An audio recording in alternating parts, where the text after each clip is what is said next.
Okay, good evening. Okay, people are still joining. That's why I was just waiting for 2 minutes.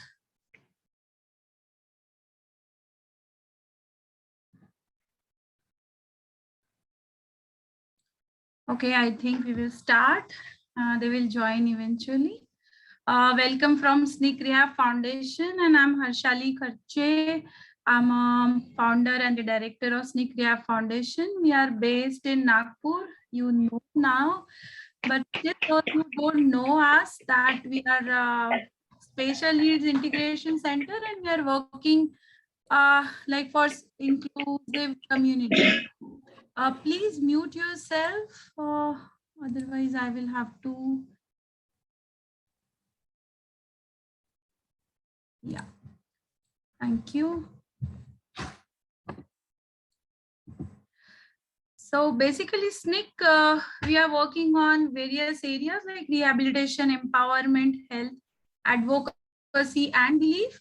So I will not go through in detail, that you know that these are our areas of working, like awareness program, parent empowerment for working for special needs children.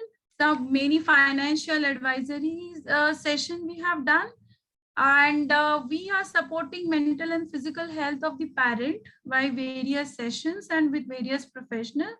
So this is the SNIC is for the parent and by the parent organization. So today we have a very important topic today, that emotional and behavioral issues in children. So for that, as our beloved Mr. Praveen Kumar is with us, so he's like always ready to help the parent. He is the founder of Autism Parent Hub and a happy place for autism families on social media. He shows a positive path to special needs parents, but philosophy that knowing, loving, working, and playing with child makes all the differences in happiness and well-being of the child. So this is the basic that we are working, and the Autism Parent Hub is working on it.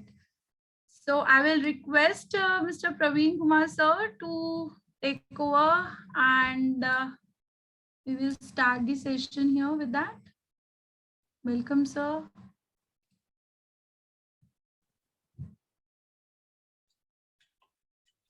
Yeah, hi Harshali.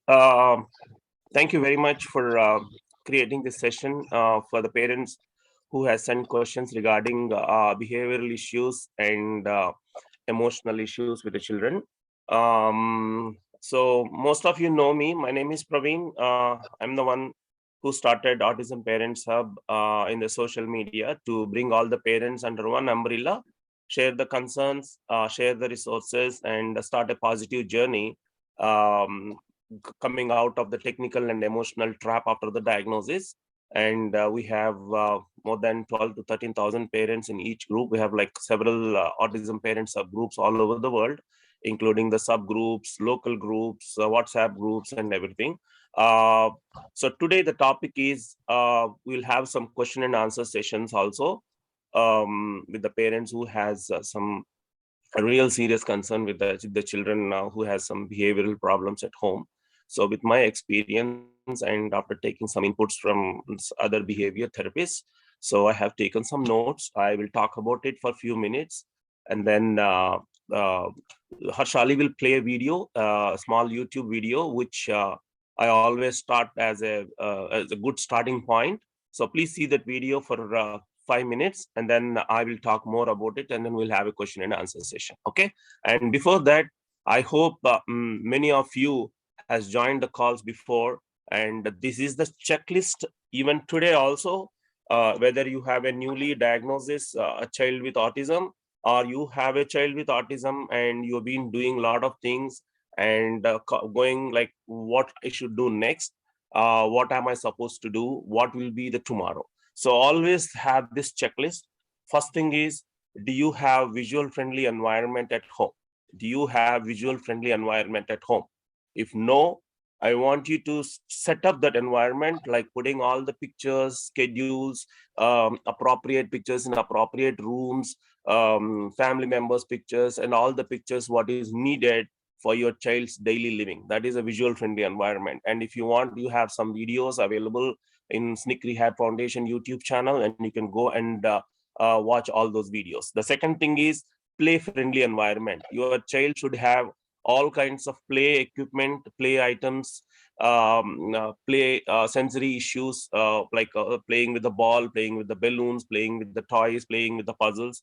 So your child should have a play friendly environment at home, so that your child can be busy all the time.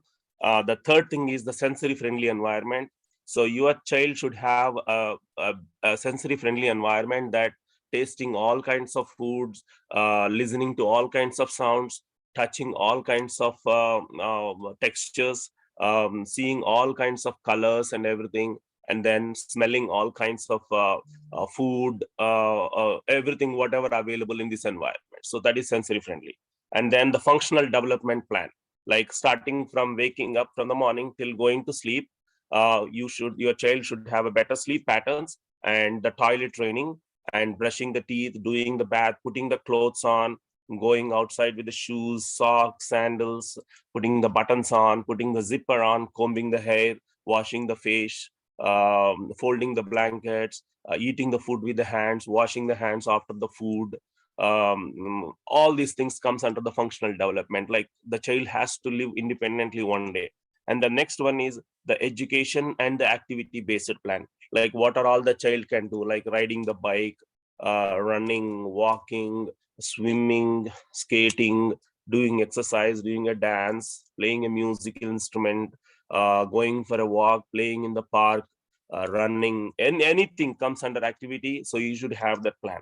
So remember these five things: visual friendly environment, play friendly environment, sensory friendly environment, a functional development plan, and then education and activity based plan. So if you have all these five on in your books for your child from today onwards for the next 3 years, you will have a better life when your child comes into preteens, teens, and going into the adolescence. Okay, remember this: don't waste your time and don't waste your child's age.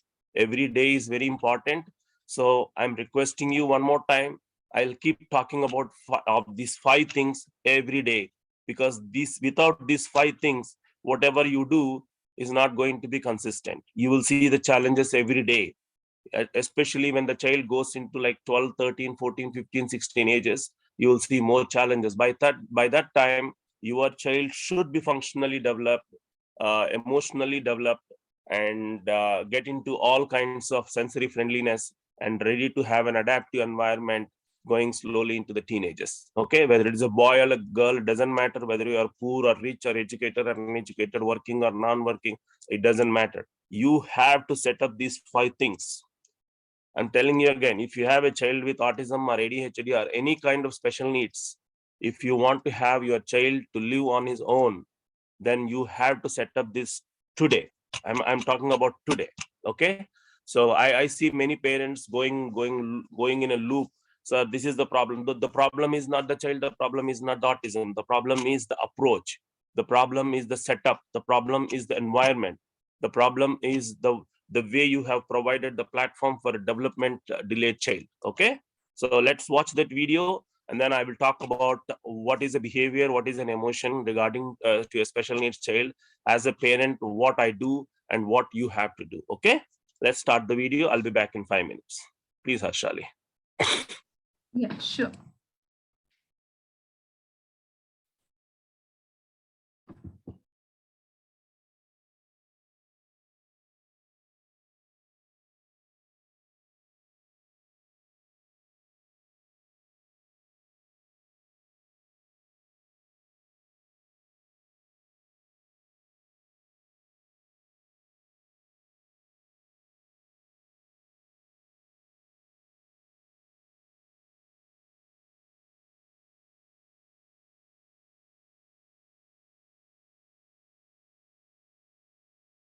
Just 1 minute. Yeah.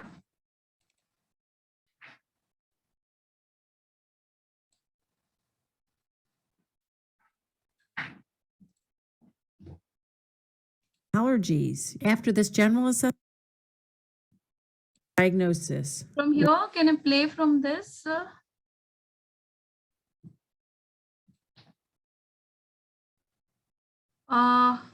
You hear?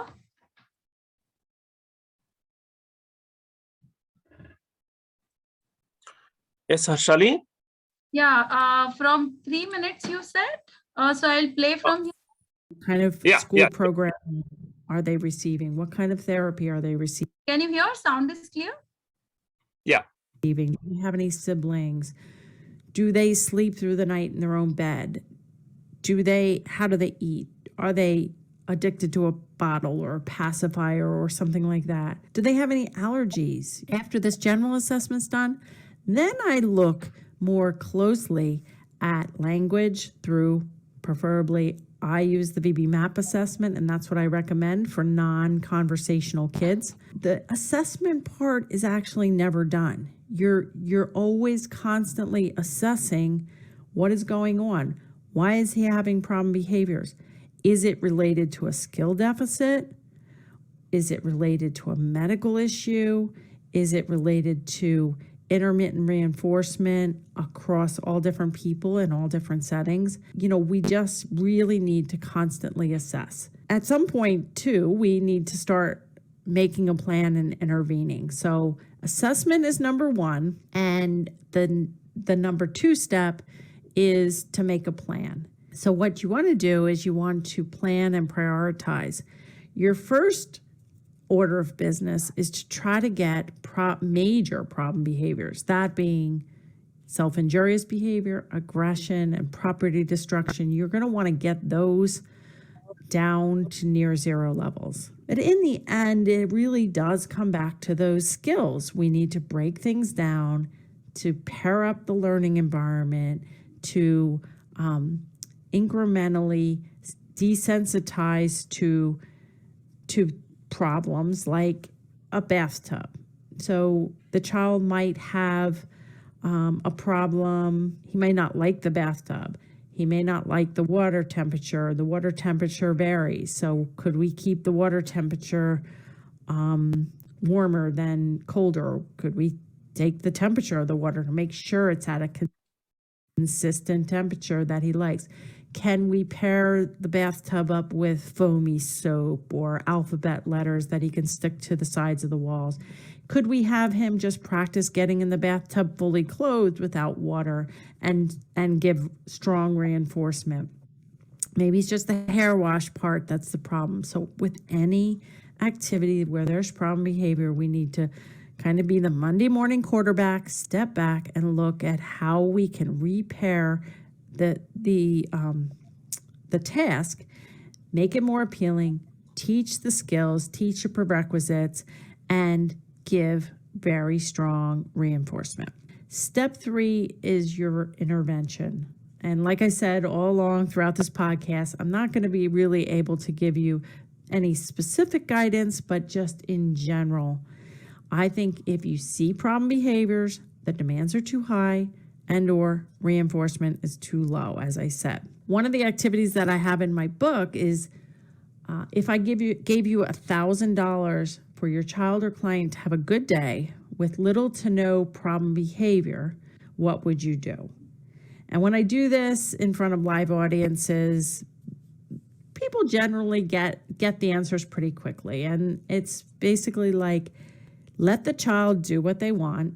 So if they want to eat 5 pieces of candy, that's fine. If they want to run around without shoes on, that's fine. If they want to spin in circles or script or play with a straw, that's fine. And so give them a lot of reinforcement and don't make them do anything. Limit your demands. So that's how you're going to get that $1,000 day. You're going to, okay, I'm not going to try to teach you anything. I'm not going to require that you keep your shoes on. I'm not going to require you keep your clothes on. But as parents and teachers and behavior analysts, we know that letting a child do whatever they want and not requiring anything is not very realistic. Children have to stay dressed when they go out in public. They have to keep their shoes on at school and at recess. They can't eat, loads of candy or sit there spinning in circles all day. Teachers and the education system have IEP goals in the United States. I mean, we want our children to be as functional as possible. But what this $1,000 activity really teaches us, I think, is that while we can't eliminate all demands, we're going to have some demands. We want to lower the demands and increase the reinforcement.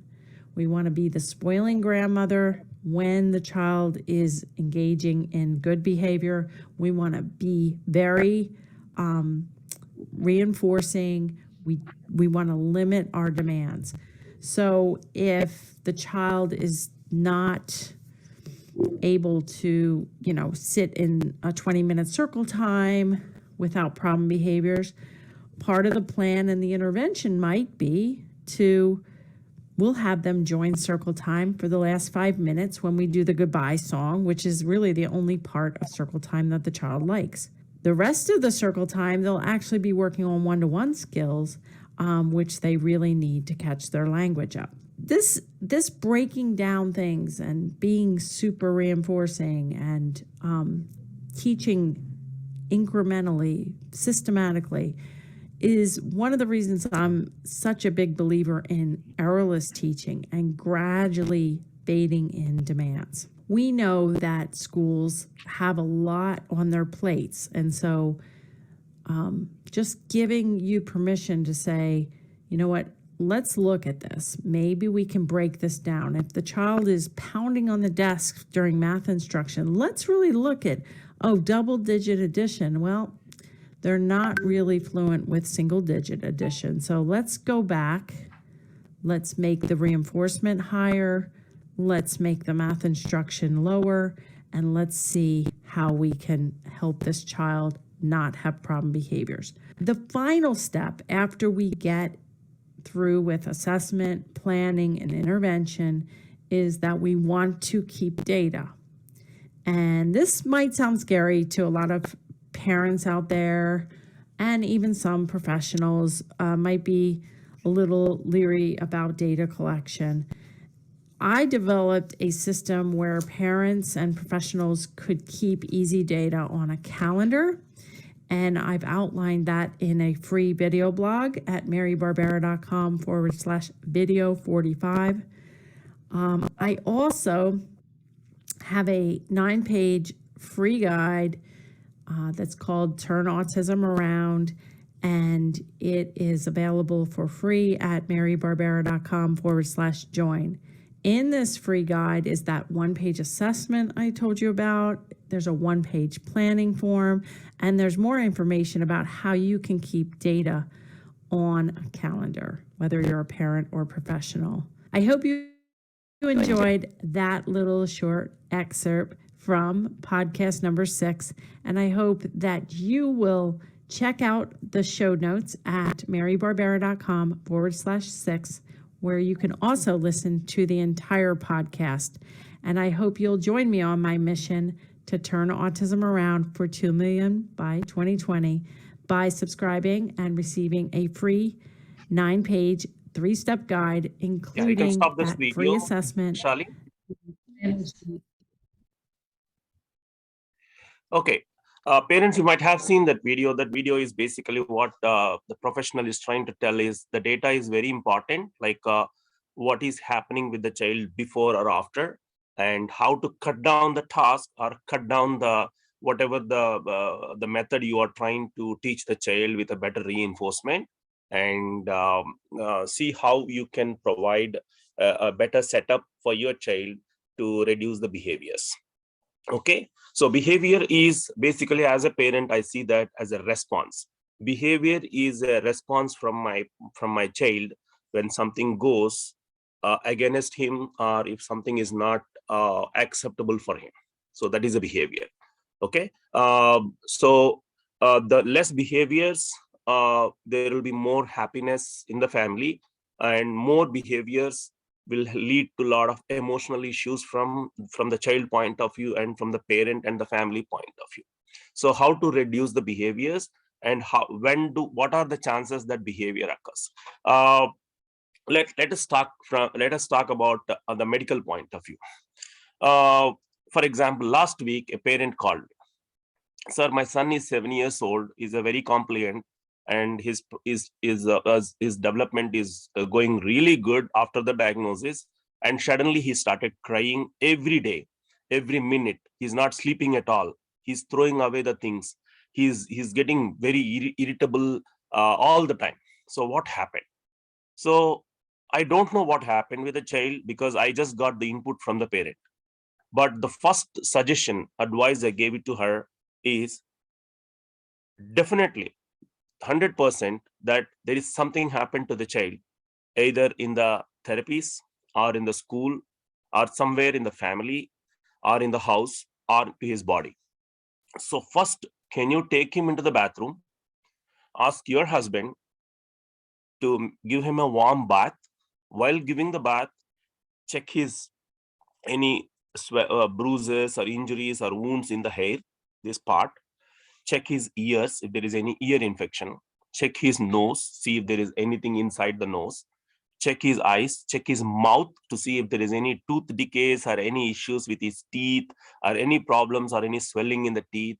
So all the way, like even the private parts, the genital parts, everything in the body, check first. And they did it, and somehow things are okay, but they took him to the doctor said everything looks good. But after 4 days, they came to know that there is a extra teeth coming in here inside the near to the wisdom teeth. So that is, he cannot express that. So that is giving him a lot of pain, and he was holding his cheeks all the time. So parents were thinking that's just fever. So they went to the dentist, and dentist helped. They gave a pain medication, and all went well. See, the problem is not the autism here. The problem is the expression. The problem is how we understand the child. If you know the child very well, like the parent knows, the parent has all the data. The data was given to me so that I have given the advice. And that advice, the parent again went to the doctor, to the dentist. Finally, they got a solution. So that is what the data is called as. What happened before and what triggered, what is the catalyst. Okay, so that, and then always develop a positive approach. You're not going to lose or end your life with that behavior. So always have a positive approach. And punishment is not the solution. Some parents ask me like, sir, what punishment should be given to the child? No, there is no punishment. Punishment is not going to help. It is not going to teach the new skills. If you hit the child might be a small child today, might be weak, and you are very strong as a parent. But one day, if that child gets stronger, he is going to pay you back. I see many parents got badly hurt by their young kids at the age of 13, 15. If they start beating you back, you are like helpless. Okay, so do not physically or emotionally abuse or hurt your child. It's not going to help you. Okay, and medical attention is the first priority. Always go and talk to a child psychiatrist first to see if there are any other conditions. Like, not autism is just one thing, but there are so many other medical conditions connected to that, like some kind of like depression, some called seizures, some like some other muscle issues. We don't know, so only the doctors has to tell. So you explain the situation to a doctor. So find the right doctor in your area and share your concerns, and definitely they're going to help if needed, any medical diagnosis or any treatment needed by the medicine point of view. Okay, and attention issues in school, you have to talk to the teacher about your child's condition, and always find the school which is appropriate for your child. Okay, and do not force your child to go to school. If it is not possible, see if you can make a home school. If it is possible, like I see some parents in several cities, they form as a group and they will start their own small special school only for their children. Every parent will take care of their child, and there will be like 5 to 6 kids coming every day. They'll take a house for rent, and they will make that house as a school. So I see this as a special school created by the parents for their children until they make their children ready for the regular schools. So you have to come up with a solution. Don't say, I live in India, I live in America, we don't have social life. No, that we have to find a solution for our child to be a better child tomorrow in terms of the development. Okay. And always I get a question that, sir, can I send my child to regular school? I am telling you, sending our child to school is not a final solution or is a great solution. If you want to send your child to a school, first of all, you have to do the first assessment is your child emotionally ready to be separated from you and going to school for a couple of hours? That is the first thing. Yes, sir. He is emotionally ready. Then okay. Is he toilet trained? Okay. Can he understand the basic commands like sit, stand, run, go, wait, sit down, listen? Can he understand all these commands? Third, fourth thing, does the teacher know that he has autism or he has a condition? Is the teacher ready to help? Does the school provide any paraprofessional or a shadow teacher, or they will let the parent come to the school for a few hours? And if your child is very interested to go to the school, find the right the period, like the class time, like is it arts, crafts, drawing, painting, games? Which period is the best for the kid to introduce the school environment? Not math, social science, some kind of these things. So always find the appropriate school, appropriate teacher, appropriate environment, appropriate classroom, appropriate that subject. So for example, if you want my son to go to a regular school, I will find the music class first. Music class, that 1 hour period. And then slowly you can increase the hours depending on your child's abilities, strengths, and weaknesses. Okay. But it is not easy in terms of taking the input of so many sounds, communication, commands, demands everywhere. So it is not easy for our children. So always prepare your child emotionally ready for the school. So that is most important. Okay. Or make home school, or you and your any of your close friends living nearby, you make your own house as a special school by buying some school equipment, and then start slowly making your child better, getting ready to send to regular school. Okay. And every day by end of the evening, check the whole body of your child to see if there is any physically or anything happening, like rashes, bruises, any kind of fungal infections, skin diseases. You have to check every day until the child is ready to express that I have a pain here, I have a rash here, I have a pain here, I have some problem here. So you have to check every day. Okay. From the teeth, everything. Just it will take 5 minutes. It's like a regular checkup the whole body. Okay. That will help you to reduce the behavioral issues from body point of view. So okay. So that is what we have to do for our children, to make sure that we have less behavioral issues at home, starting from waking up and going to sleep. And some other extra things will come up as a behavior, like if they don't have proper sleep, they might have a behavior issue. If they are very hungry, for example, some children at the age of 6 or 7, they will have growth spots, means the appetite will increase, they want a lot of extra food. But if we don't provide that extra food for them, they'll get irritated, they'll have a behavior issue, they'll hurt themselves, or they'll hurt someone, or they'll make some squeaky sounds. So there is a reason for every behavior, for every response. So you have to find the reason, you have to identify the reason and provide a feasible solution for that particular problem to avoid that behavior in the next day. Okay. But if you have a visual friendly environment, and if your kid is slowly adaptive to the visual friendly, and having a basic communication channel, like what we talk about, uh, stop using the word non-verbal, always use the word communication.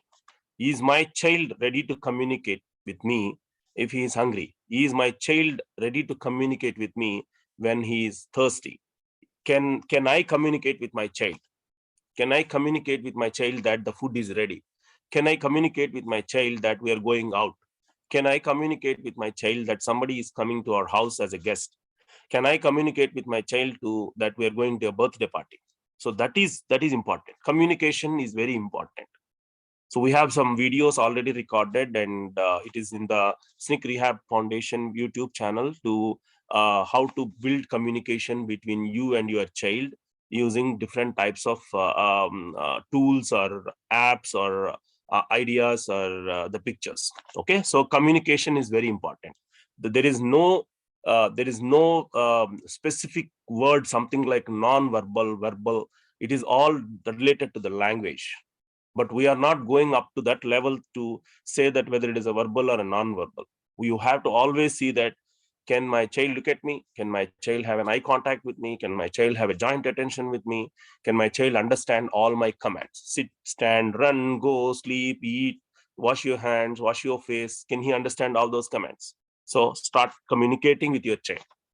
And then if you want the communication back from your child, set up the visual friendly environment as much as you can. Show the pictures every time. Whatever you talk, you're giving an apple, show the picture of apple, show the picture of apple on the wall, and then tell that this is an apple, this is a fruit, you're eating fruit. If you want this fruit, put your finger on this, I will give it to you.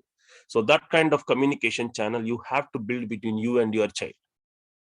That more 60 to 70% of the behavioral issues will go down if you have a communication channel between you and your child. Okay, so next thing I want to talk about is the triggers. So what are all the things that will trigger for our children to have a behavior issue? One might be we'll have a routine every day and suddenly the routine changes. You live in a house for 10 years and suddenly you go to a different house, either you in a different city. There is a chance that you have a behavior issues like the change in the behavior, or if some activities are not going on every day at school and something got changed in the classroom, the teacher went out, new teacher came, there might be having a behavior issue.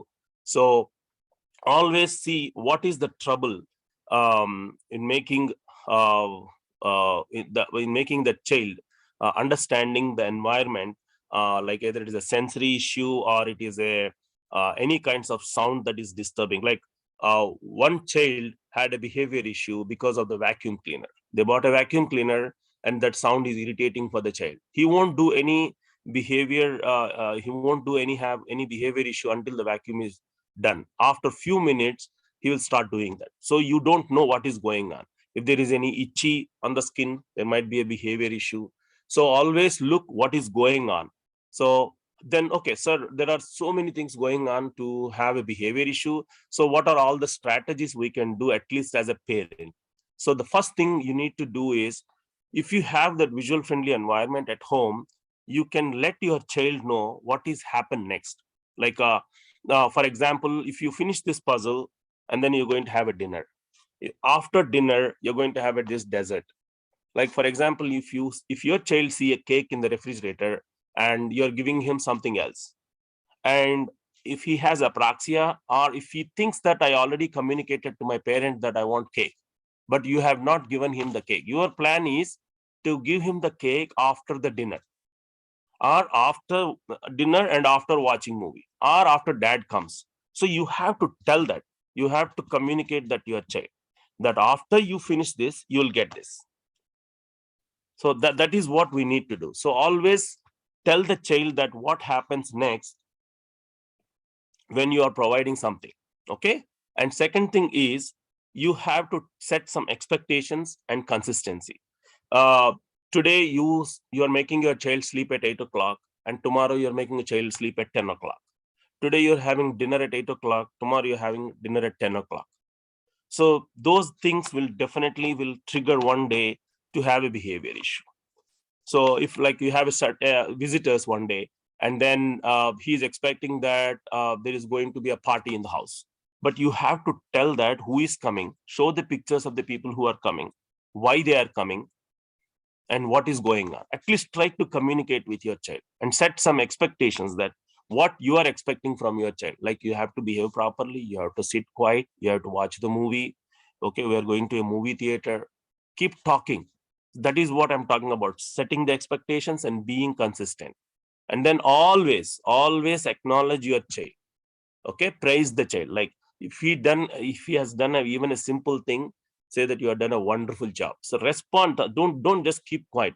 Always respond to your child like, oh, nice job, nice, good eating, good washing your hands, you had a good sleep, you are wearing a nice dress, you have done a very good job, you have done very good job in school. Always give you a lot of appreciation and a lot of positive reinforcement. Okay, when he sit quiet for like 5 minutes, like, you've done a very good job. Okay, and then always tell the child specifically what you expect and allow him to earn something for that with your expectations. Okay, that means you do this, you get this, you do this, you get this. Okay, so always put that expectations also, so that the kid will understand that, oh, if I do this, I'm going to get this. If I finish this puzzle, I can play for 5 minutes. If I finish this puzzle, I can watch a video. If I sit here for 10 minutes, I can go and play with the ball. So you have to give him some kind of reward in terms of what your child is expecting from you. Okay, and then give him the choices. Like your child likes ice cream. Don't just go and give him ice cream right away. Give him the choices, show him the pictures. Do you want to eat banana? He'll say no. Do you want to eat apple? No. Do you want to eat ice cream? Yes. Then give him the ice cream, so that he's taking up the choices, what he wants. If you keep giving only the thing what he likes, one day, if you don't have that ice cream, then what do? There will be a behavioral issue. So always give choices as a parent. We are not talking here as professionals. We are talking as parents. What you do as a parent if something happens. What I do as a parent if something happens. So most of the behavioral problems is coming up because of the language difficulties. Language difficulties, like your child cannot express. So how to bring his expression in a positive way because of his language difficulties? So try to use the pictures as much as you can, as much as you can. Like if he want to go out and he cannot express, and if you have a picture on the wall, and if you are showing the pictures in a flashcard or in the album every day that this is the park. If you want to go to the park, show me the picture. You come and show your finger on the picture. I'll take you to the park. And every day when you take him to the park, show him that picture on the wall that we are going to the park. And then after coming back, tell that we went to the park. See, that's a triangular approach. And then slowly what he understands is, oh, my parents are not understanding my language because I have some language processing disorder. So what should I do? I have to show my successful communication through the pictures. So that is what we need from our child. That is what I'm talking about, the choices you have to provide to your child through a visual friendly environment. Okay, some parents are using some apps like the communication apps. Yeah, anything what you do from your side as a parent to build the communication is going to help your child to have less behavior issues. Okay, so always remember that. And then if possible, dear parents, use a schedule to let the child know what happens on the whole day. Like you wake up this time, go brush your teeth. Then what you do? Go wash your face. Then what you do? Eat breakfast. So what breakfast do you want to eat? Let's go to the pictures on the wall. So you'll have all kinds of snacks, starting from dosa, idli, sandwiches, omelets, everything on the wall. He has a choice there. You don't need to worry that he cannot express.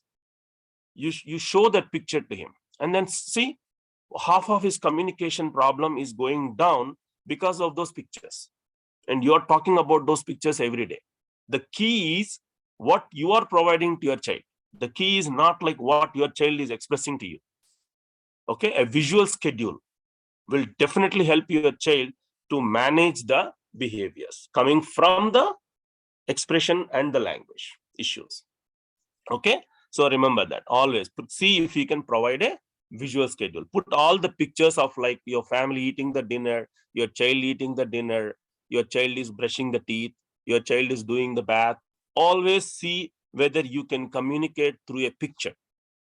Okay, and then see whether how easy it is to move your child from one transition to another transition. Like if he is getting down from the car after the shopping, you tell him that we are reaching the home. we will be getting down, and after getting down, you will have your dinner. And so that if he say, no, I don't want to get down from the car, and then he'll start crying. But what you are trying to tell here, you are transitioning him from getting down the car and going inside the house. So always prepare for the transition, whether it is a flight journey or a car journey or a bus journey or a train journey or inside the home from one activity to another activity.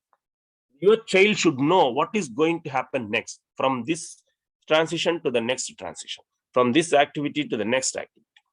Okay, always remember that. And then the next thing is, if you think there is going to be a behavior, whether it is outside or inside, what are the chances that you can distract that problematic behavior? Okay, what, like for example, I'll give you a better example about my child. When we were walking in the mall, suddenly I see an ice cream shop. Definitely my child likes ice cream, so he's going to ask me like, Dad, buy me an ice cream. But what is happening there is like a big line of around 20-30 people, and I have to wait at least 1 hour, because that's a mall, and there will be so many kids and so many people standing in the line. I can't go and tell them that my child is a special needs child, can I cut the line and go there and buy the ice cream? So what are the chances that I can distract him as much as I can, so that there won't be having a behavior issue? You know what I'm going to tell? I want to buy him the ice cream, but the chances are that I have to wait for at least 1 hour. So what I'm going to tell him is, immediately, if I have a lollipop or something in my hand, or if there is something there, I'll tell my wife that, okay, Pranav wants ice cream, go and stand in the line. So we'll go around and we'll come back, and then we'll take the ice cream. So I will see what are all the strategies I have. Or if I see if there is any other ice cream shops around which is having less timing. So it will take like 5 to 10 minutes to trigger the behavior for him. So I will buy that time as much as I can, either to get out of the mall or sit in the car and take him to a different ice cream shop, or avoid that situation and then say no, and then come as fast as possible to the parking lot and sit in the car. Because anyhow, you're going to have a behavior issue. He cannot wait for 1 hour in the line. Or see if you can go and talk to the counter, and tell the situation and get an ice cream. So you have to think fast how to reduce the behavior.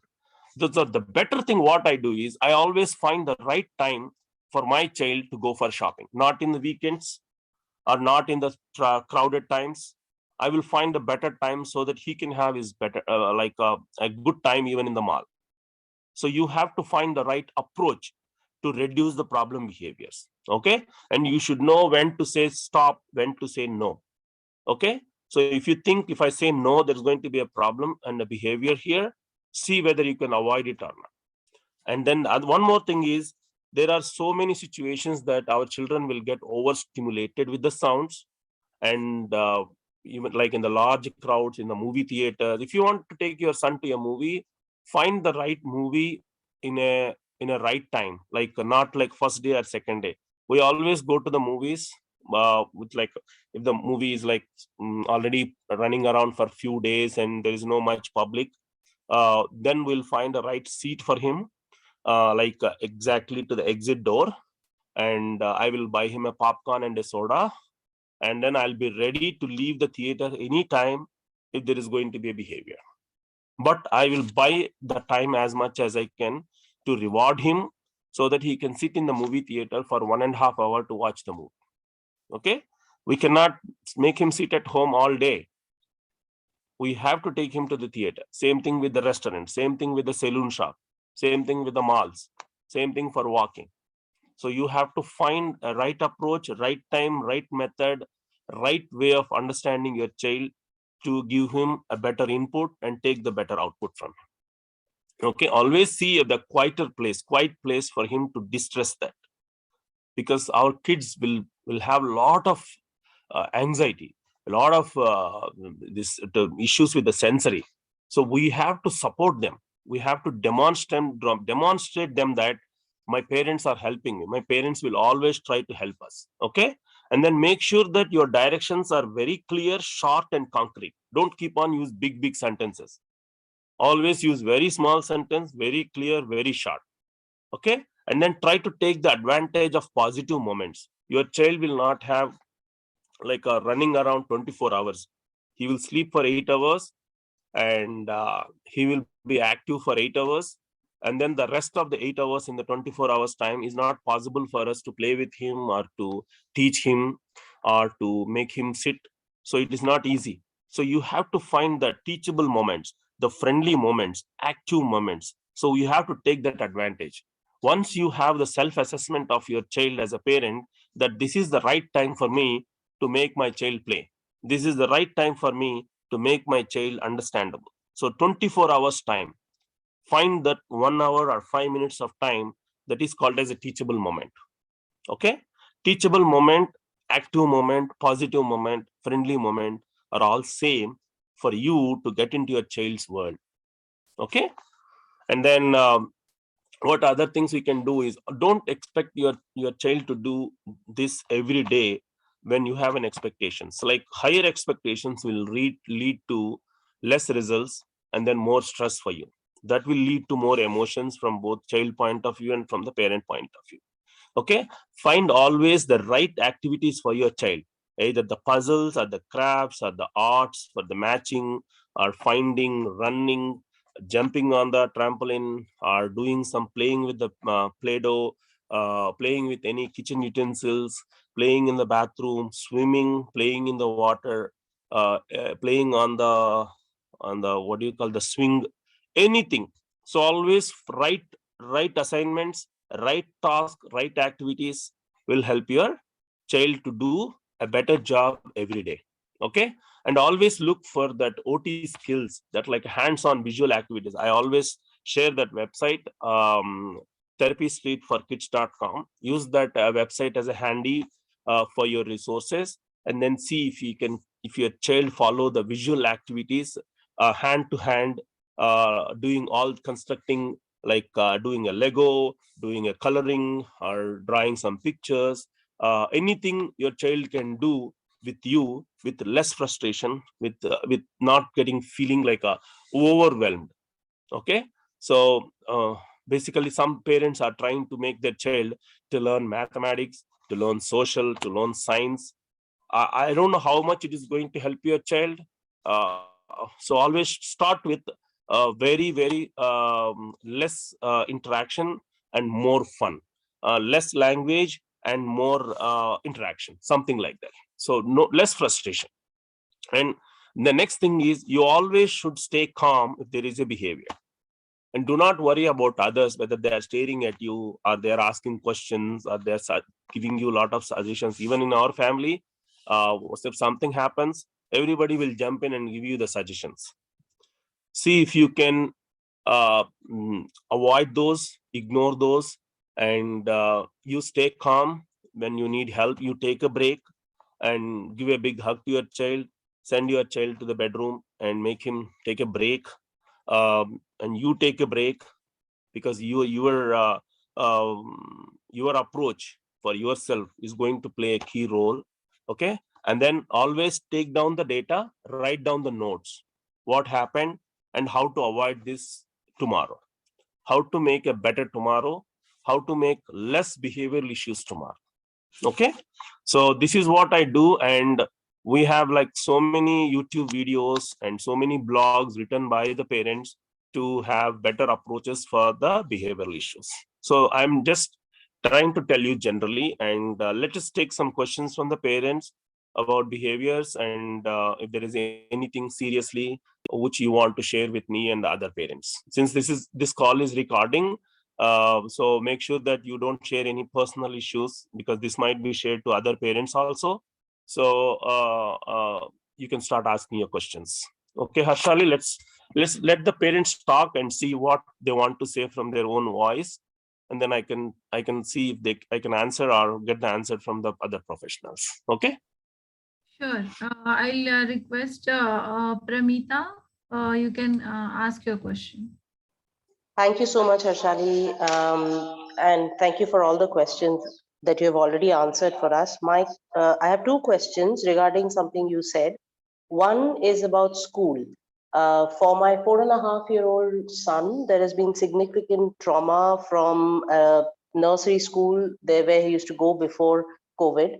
COVID has been really good because he has been studying at home, and we've changed the school. He's in a far more accepting school, which has a special department for special needs.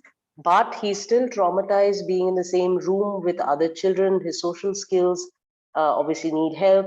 I'd like to know, since schools are going to be reopening, what can I do to, obviously the school is aware and they will provide him that support that they do, but what else can I do to prepare him, sort of not make him feel threatened or just have a better positive experience? Yeah. Sorry. Paramita, if I'm you, what I do is don't send him to the school on the first day. You go to the school on the first day and take the permission of the teacher and take a video recording of the classroom and the school and all the sounds, and then come back to home and show that video to your son that you are going to school tomorrow, and show him that video and see how he responds to that. That's the first thing, so that he will know what is going to happen there when he go there, like what are all the sounds and what are all the people. You can, if you want, if there is any privacy issues, you can blur all the children's faces while taking the video, so it's not a big deal. Second thing is, don't send him to the child, don't send him send your child to the school the school opens at 8 o'clock. Don't send your child to exactly at 8 o'clock, because there will be too much of noises, kids running around, sounds. See if you can take your child to school 30 minutes early or 30 minutes after. Like, once, I want your child to go to school with a calm environment. Okay, that is the second point. And third point is, if possible, talk to the teachers and the school staff that take your child to a subject or to a period or an hour that your child likes really well, like either an arts class or a painting class or a music class or any class which your child like. Okay. And prepare him that, show him that video every day. Show him that video in the TV, not in the phone or in the iPad, in the TV. Sure. And keep talking about it. Write the social story, like, you're going to school, beta, these are the sounds you will see, these are the children you're going to see, this is the teacher, and take a video of the regular teacher that like saying that, what is your child name, Barmita? Dhruv. Hi Dhruv, my name is so and so, I'm your teacher, I'm going to see you in the school, I'm so excited to see you. Like a positive kind of note through a small video clip, telling him or encouraging him that come back to school, we are going to help you, we all will have fun.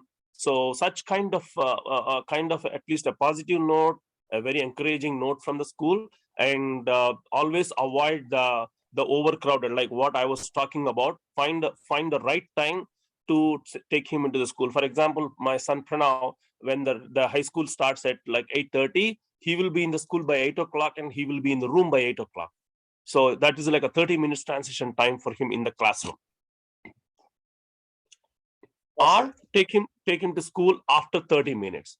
Because going to school on time and attending the school every period or every classroom is not our goal. Our goal is to do a better transition every day without the trauma. And if the trauma is keeply continuing every day again, you have to talk to the teachers and see if there is any other special classroom for him, or if there is any home school for few hours and a regular school for few hours. So you have to give him a platform to avoid the trauma by giving all kinds of solutions and strategies until he is ready to go.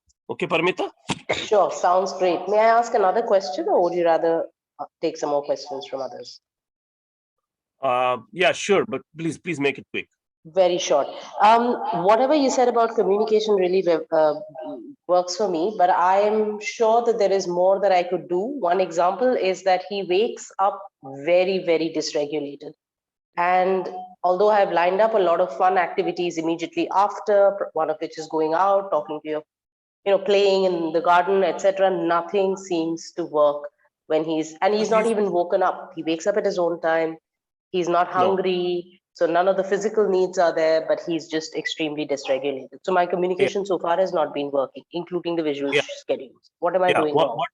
What you need to do is look at from your point of view as a mom, that what is the thing you need to change from your side, setting up the schedule, setting up an activity based plan all day, at what time he's going to sleep, is there any irregular patterns in the sleep before, like every day evening, and what are all the things he's doing before going to sleep. And you have to check his the food intake also, what food he is eating before going to sleep, like any chocolates or ice creams or any highly carbonated highly carbs before eating. So you have to check his food schedule, his sleep schedule, his activity based schedule, and then you have to set up something like create rules at home.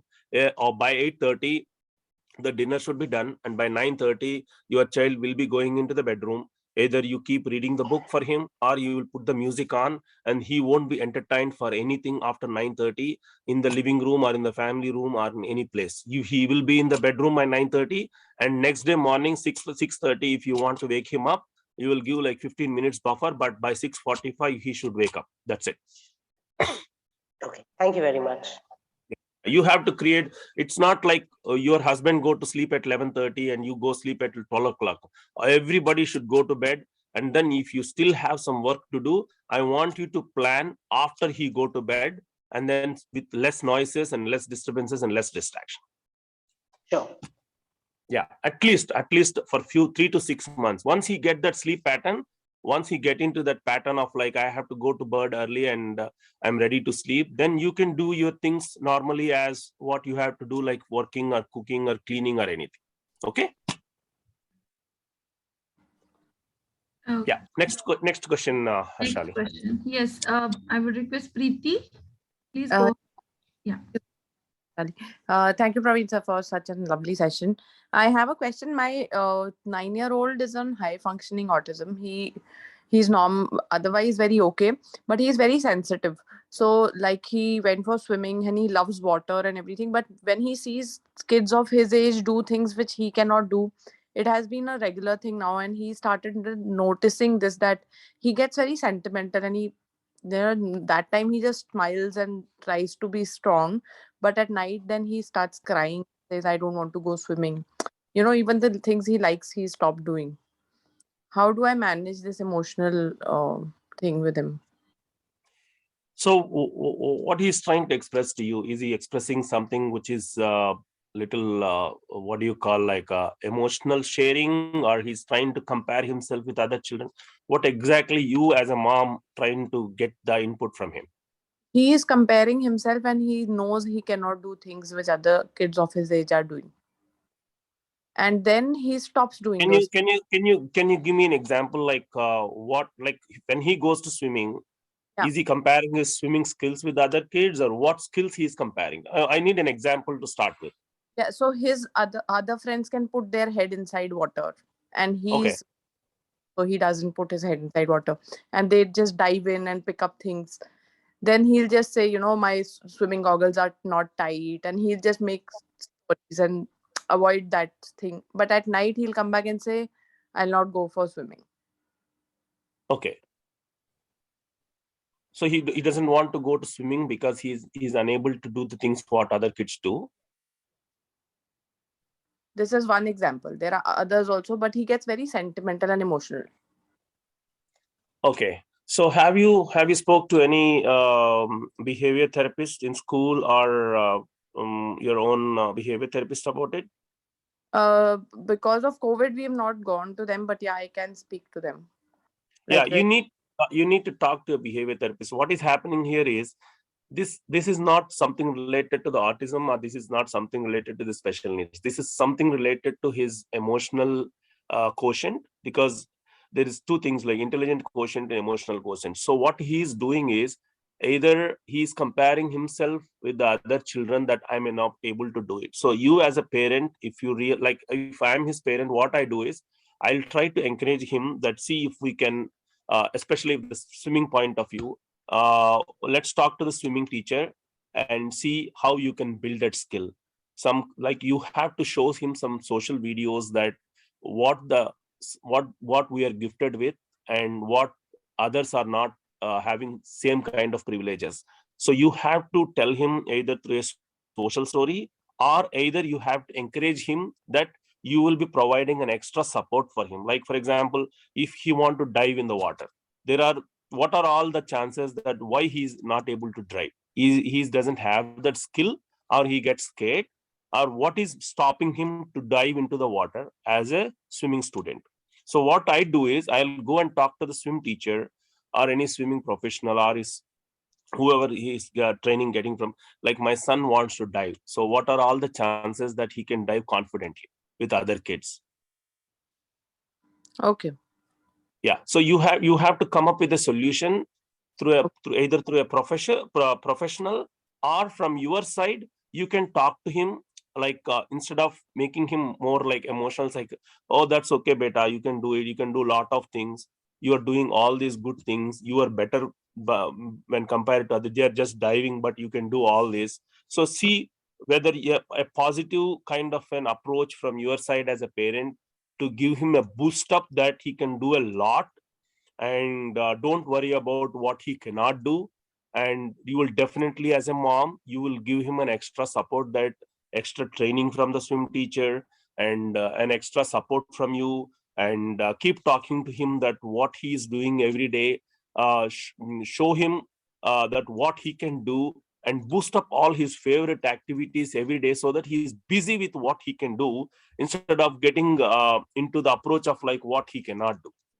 So get into a very busy schedule for him, that what are all his strengths. So don't make him lean towards that side, and see if you can distract him right away. Like, when he start talking about, like, I'm getting sentimental, I'm start crying, like, oh, let's go and watch a movie, beta. Like, what are all the movies he like? What are all the books he like? What are all the activities he like? Make sure that you pull him right away, instead of making him having his emotional journey, thinking about all those things. Even everybody, like, that is a very common thing, even as parents, like, we compare ourselves with so many people. So see how you can bring him out, or talk to your child psychiatrist at school, or a behavior therapist, and see if there is any other conditions which are coming to his mind, and that is making him a big impact. So we need some extra input. Okay. Yes, sure. Thank you for your help. Yeah. Thank Yeah, no problem. Yeah. Okay, next, Garima. Yeah, please go ahead. Thank you, Harshali ma'am. Thank you, sir. It was a wonderful session, very helpful. Sir, my only problem is I have a 5-year-old autistic son. He's mild to moderate autism. He has mild to moderate autism. He's very good. He's verbal. Like he's developing so much. Like after getting occupational therapy and remedial therapy, the only problem is sometimes he's not able to express himself. Like I can't understand what's happening to him. He scratches like his nanny, his me, my husband, and then he acknowledges it कि मैंने इसको मारा, मैंने इसको नोचा, and we are not able to understand that what is triggering him to do such kind of behavior. Like सब कुछ एकदम normal रहेगा, and suddenly, Can you see this? yes, sir. What do you read here? So the checklist, Yeah, behavior changes, yeah. Yes, sir. starting I from have here. all these things. Yes, sir. Visual friendly, play, sensory, everything. Like we have planned all the activities for him. Like I always communicate with him every single detail. Choti detail I share with him. Yeah, abhi hum let's do this, then we'll have breakfast, then we'll go out. Everything. But sometimes uska behavior बहुत ही अजीब हो जाता है. We are not able to understand कि वो why he do so. So he's trying to scratch you instead of Yeah. expressing what he want. Yes. So do you have all kinds of expressions, emotions in terms of pictures on the wall, and what happened before that? Yes, sir. So can you tell me one example that when he scratches you? uh, so like वो एकदम instant होता है. We can't understand like he's playing या कहीं से आया, he's doing everything fine, he's playing, he's beating it with his own hands, and suddenly he gets up and scratch anyone who's in front of him, whether his nani, his papa. Sometimes when he doesn't get something he wants, तभी वो करता है, that time we understand. But कभी कभी all of a sudden he just gets up and starts scratching or beating others. And ये सब एकदम core family members है जिससे he's emotionally very attached. Like he's very attached to me, my husband, and my mother. So when he scratches you, what do you do? What is your response? Sir, I try to calm him. Sometimes I try to hug him. Sometimes I've tried everything. Like I try to punish him. Sometimes I'll lock you in the dark room. That if that doesn't No. work, I try to like hug him. Okay, why are you doing this? Don't do this. You are hurting us. No. Don't do it. Yeah. Let's stop talking all those things. Like why are you talking about like putting him in the dark room? Why do you use that sentence at all? So it happens when nothing works. No, Yeah. no, that is really bad. Okay. That is, you have to have a positive approach. What is that talking about the dark room? No.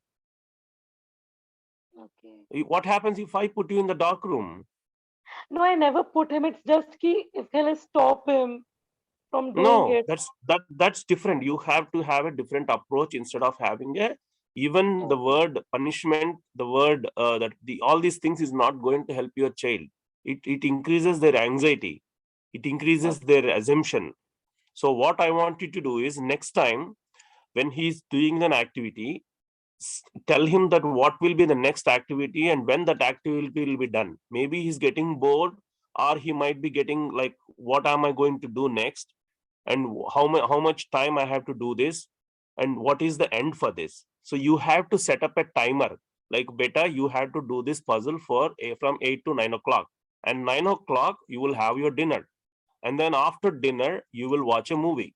So he has to see his schedule on the wall from time to time. What he's doing is important, and when it will be done is important, and how he's going to respond is important. And then you keep telling him that, beta, if you want something, come and show me the picture. If you want Picture. something, come and talk to me. Do not scratch. No scratching. If you scratch, mommy will feel sad. Don't talk about the punishment. Talk about the reinforcement. If you Okay. don't scratch me today, I'll give you a big hug. If you behave properly without scratching, I'll give you an ice cream.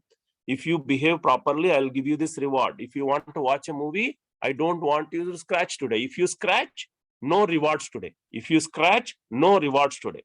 So don't give him any rewards on that day. So first you will make him positive reinforcement. Like if you do this, you'll get this. If you do this, you will not get this.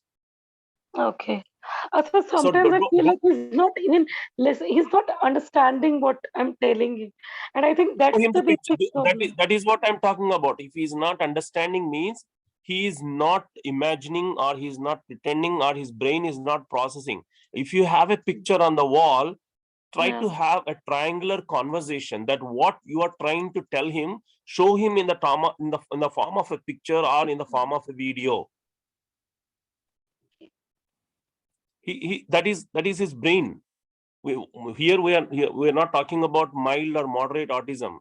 It is not autism. It is a way of understanding. His processing, his brain is not getting it. Like if you tell him 2 + 2 is equal to 4, he won't process it. Yeah, You yeah, have yeah. to teach him 1 + 1 + 1 + 1 is equal to 4. You have to keep telling him, training him, teaching him, supporting him.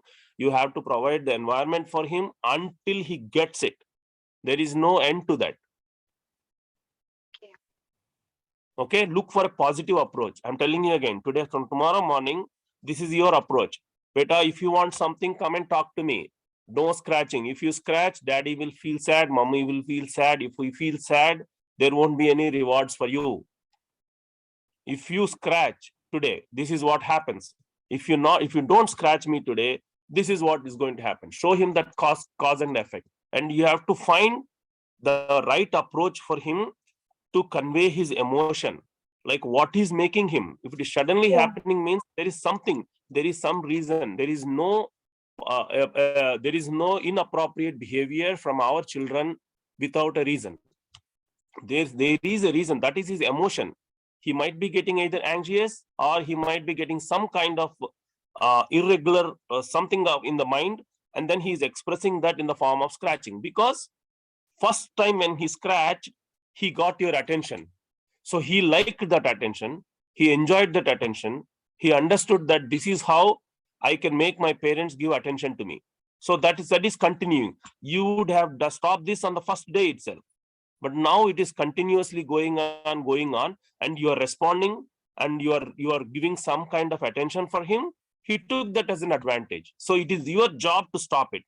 So what you need to do is give him the positive reinforcement, negative reinforcement, and then tell him through the pictures. Always tell that what he's going to do next. That is what I was talking about when we were in the conversation, when I was giving the information about what are all the reasons for behaviors and what do we do. The reasons for the behavior is language difficulty. That is proven. Second thing is, what you need to do is you have to put an hourly schedule or half an hour schedule for everything, so that he will know that I'm going to be done with this job in the next 30 minutes, and then I'm going to get a new task or a new activity or a new fun or a movie or a music, and keep. And one more thing I want you to tell is, uh, play the music all the time, either through the headphones or through the TV. Somewhere the music should keep running in the background 20 Yes, by the sir. until he go to sleep. Yeah, he loves music. He loves to dance. Like every day, for like 1.5 hours, I dance with him Yeah, and everything. please Yeah, he loves it. We dance together. continue those, and tell him very strictly that hold his hands when he's Yeah. scratching. Say no scratching. If you scratch, use your stern voice. Stern voice means like the teacher's voice, not mom's voice. Mom's voice is different, teacher's voice is different. Okay. Okay, Yeah. tell him, and then Yeah. go away from there, and don't pay him any attention for next 1 hour. He should understand that this is not appropriate. Okay. Okay, sir. Okay. Thank you so much. Yeah, Thank you so yeah, much. no Yeah. problem. Yeah, give it a try, and if things doesn't work, give me a call. We will talk more strategies about it.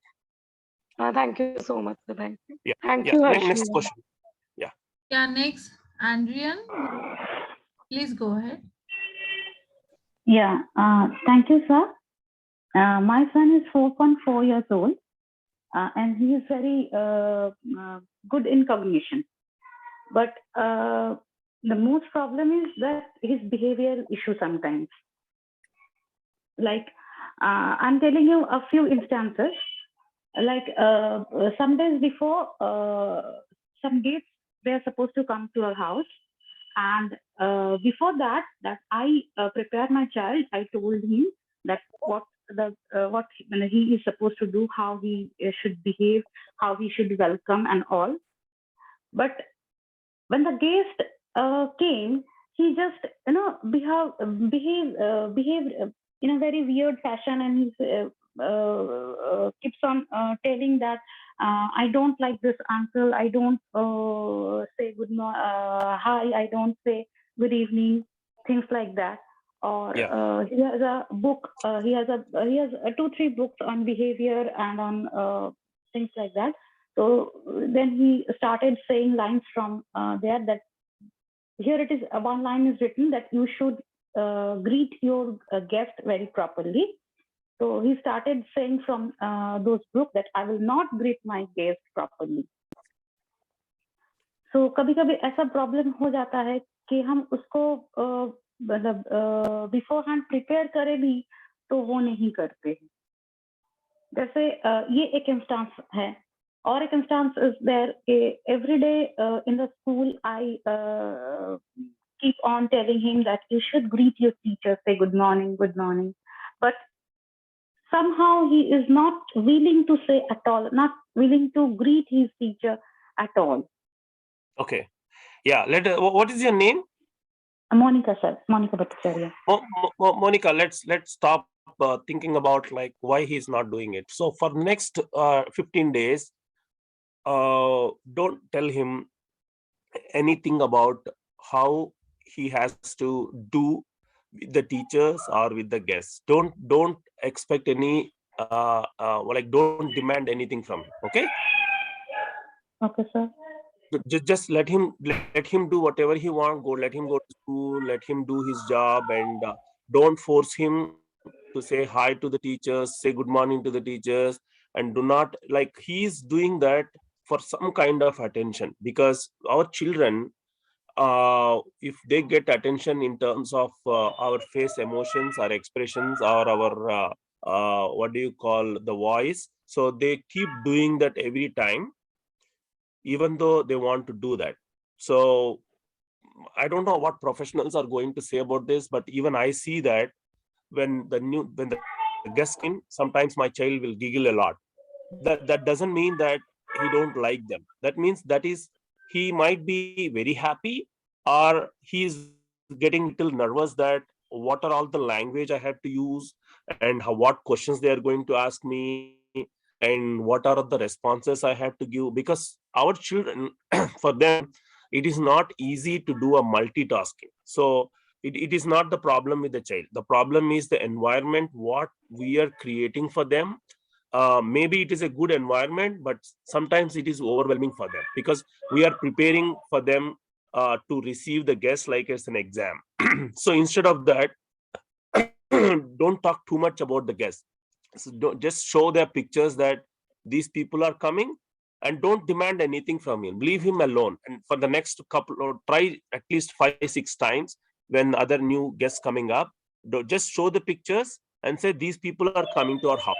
And don't expect him to say hi, and don't train him that you do this, you do this. No, just leave alone and see how he is going to respond. Okay, sir.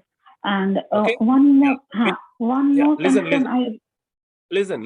Hold on. And then always when your guests are coming, try to put his favorite show on the TV and leave him there, and don't encourage him to come and say hi to them. Ask your guests to go to your child and say hi to him. Okay. Okay.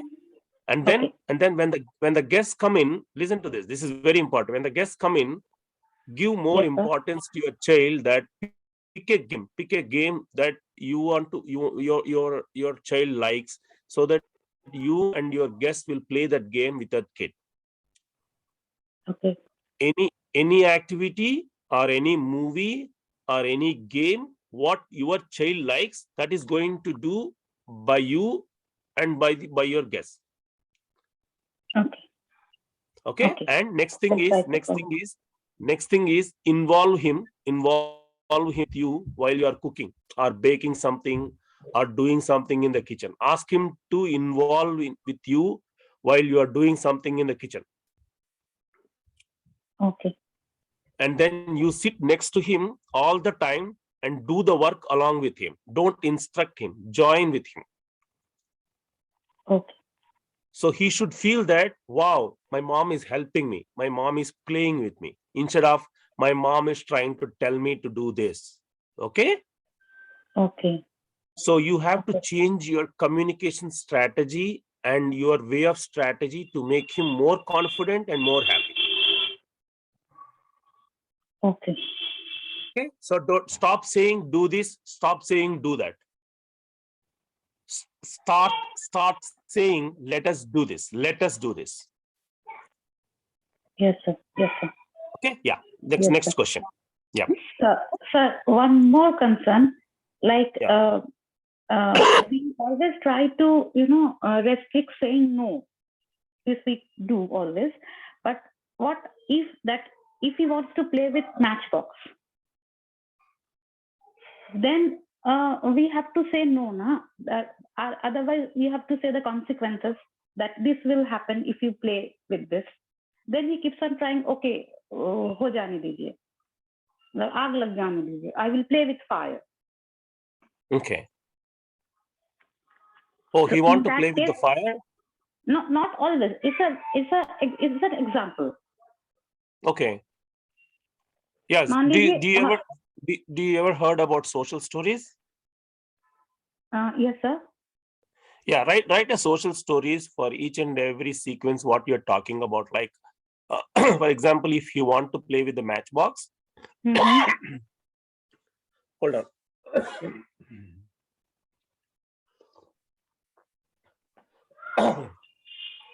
First you have to tell him what is hot, what is cold, what is fire, what is hurting, what is dangerous things, what is poisonous Yes, items. sir. He knows very well. Okay, good. So now what you need to tell him that if he want to play with the matchboxes, first to make sure that it won't be available for him. That we Okay, do, sir. But yeah, that is that. on this Listen. Saraswati Puja, he got that accidentally. Yeah. On this Saraswati Okay. Puja, he got that. Yeah, that is the first thing. Second thing is, keep telling him the social stories, that what is bad and what is good.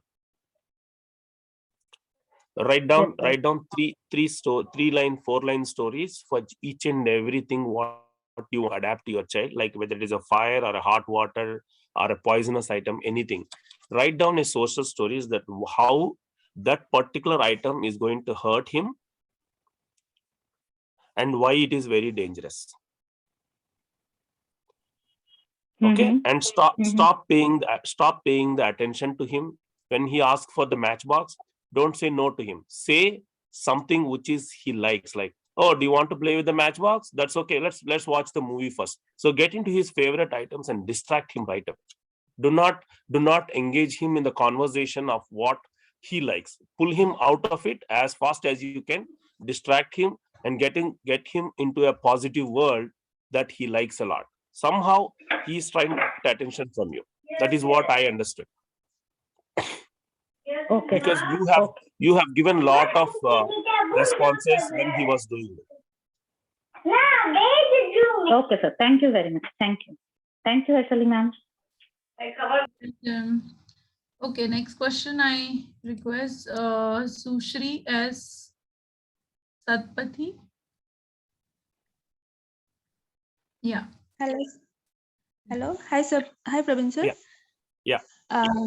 So my son is 6-year-old and he's communicating very well. But nowadays, from last December 31, he's making some unnecessary sounds, and that is going on and on whole day. And like whenever he's doing something or he's going to a public place or we went some guest room, wherever we go, he make that sound. And it's not a typical only one sound. He's making some other sounds also. He's changing it, but he is doing this. Now, concern is he knows he's doing wrong. Whenever he will do sounds, he will come to me and said, Mama, sorry, I said this sound. I will not say, I will not do anymore. He told all the things. And after 5 minutes, he is doing the same thing. So I already tried everything. Like I ignore him for 4 to 5 days. I just ignore. And then with positive and negative reinforcement, all the things, but I don't know how to stop it. So, okay, what is your name? My name is Sushri. Sushri, basically what is happening is our children, especially the kids with developmental delay, when they have when they want to do experiment with all the new sounds that is coming from their brain. So what is happening is basically he's trying to explore himself with all those sounds, which is good for him. Okay. And the problem is not the sounds. The problem is your way of understanding that why he's doing that sounds. Mm-hmm. So in some children, they get more language and. Yes, sir. In some children, if they get more language, those sounds will go away. Which is actually all those sounds are good. We were expecting those sounds when he was a small kid, like in terms of babbling or in terms of saying something. Any sounds that your child is doing was good for him, and there is no need to stop that. But if you really get irritated and if you have problem with that sounds, what you can do is try to put some headphones. Like every kid will have his favorite music. See if he can put some headphones for him and play the music when he's getting bored. So he might be doing the sounds at one point. Either he's getting bored or he's trying to make himself calm, or he's so nervous and anxious and he's trying to calm down. Like sometimes we keep singing songs, we keep talking to ourselves, we keep saying something which is not appropriate to make ourselves calm. So it is very common. So if it is same thing for your child, to my understanding, so what you need to do is see if you can adopt him with the music. like put some, the headphones. Yes, sir. So yeah. I have already tried with music. He is Hmm. very fond of like Indian classical instrumental music and sad songs, slow songs he likes most. So whenever I put on in music, he will stop for 30 or 45 minutes. He will very calm and sit and listen. After that, he will stop the sound system. Ki I don't want to listen more song. Okay, And then then he's So yes, basically what he's doing is he's getting bored. So what you need to do is see if you can put him busy with his favorite activities, like watching a movie with you, or see you can engage him with the floor puzzles. Keep playing. Don't put the music on with the headphones. Like, see if you can play the music in the TV, and ask him to repeat, or to join him in the music classes, like either online music classes or with the teacher, so that you can transfer that sound into the form of a music, so that he can keep singing the songs whenever he gets bored. Okay. okay. Yeah, Okay, sir. that's what Actually, I do. when he is communicating with me, that time he is very calm. He's not making that sound. But when and he's totally ignoring the other person. Except me, he's not listening to anyone. Whenever anyone asking anything, then he is making why sounds why, and why do why, that is not the problem with your child. The problem is with others. They are you are communicating to him in a way that he can understand. The yes, others sir. are not doing the same job, so that is their job to communicate with your son. Your son has a disability. Yes, The sir. problem is not your child. The problem is others. They have to come to your level and Mm-hmm. understand his needs, and then they have to communicate with him. Yes, sir.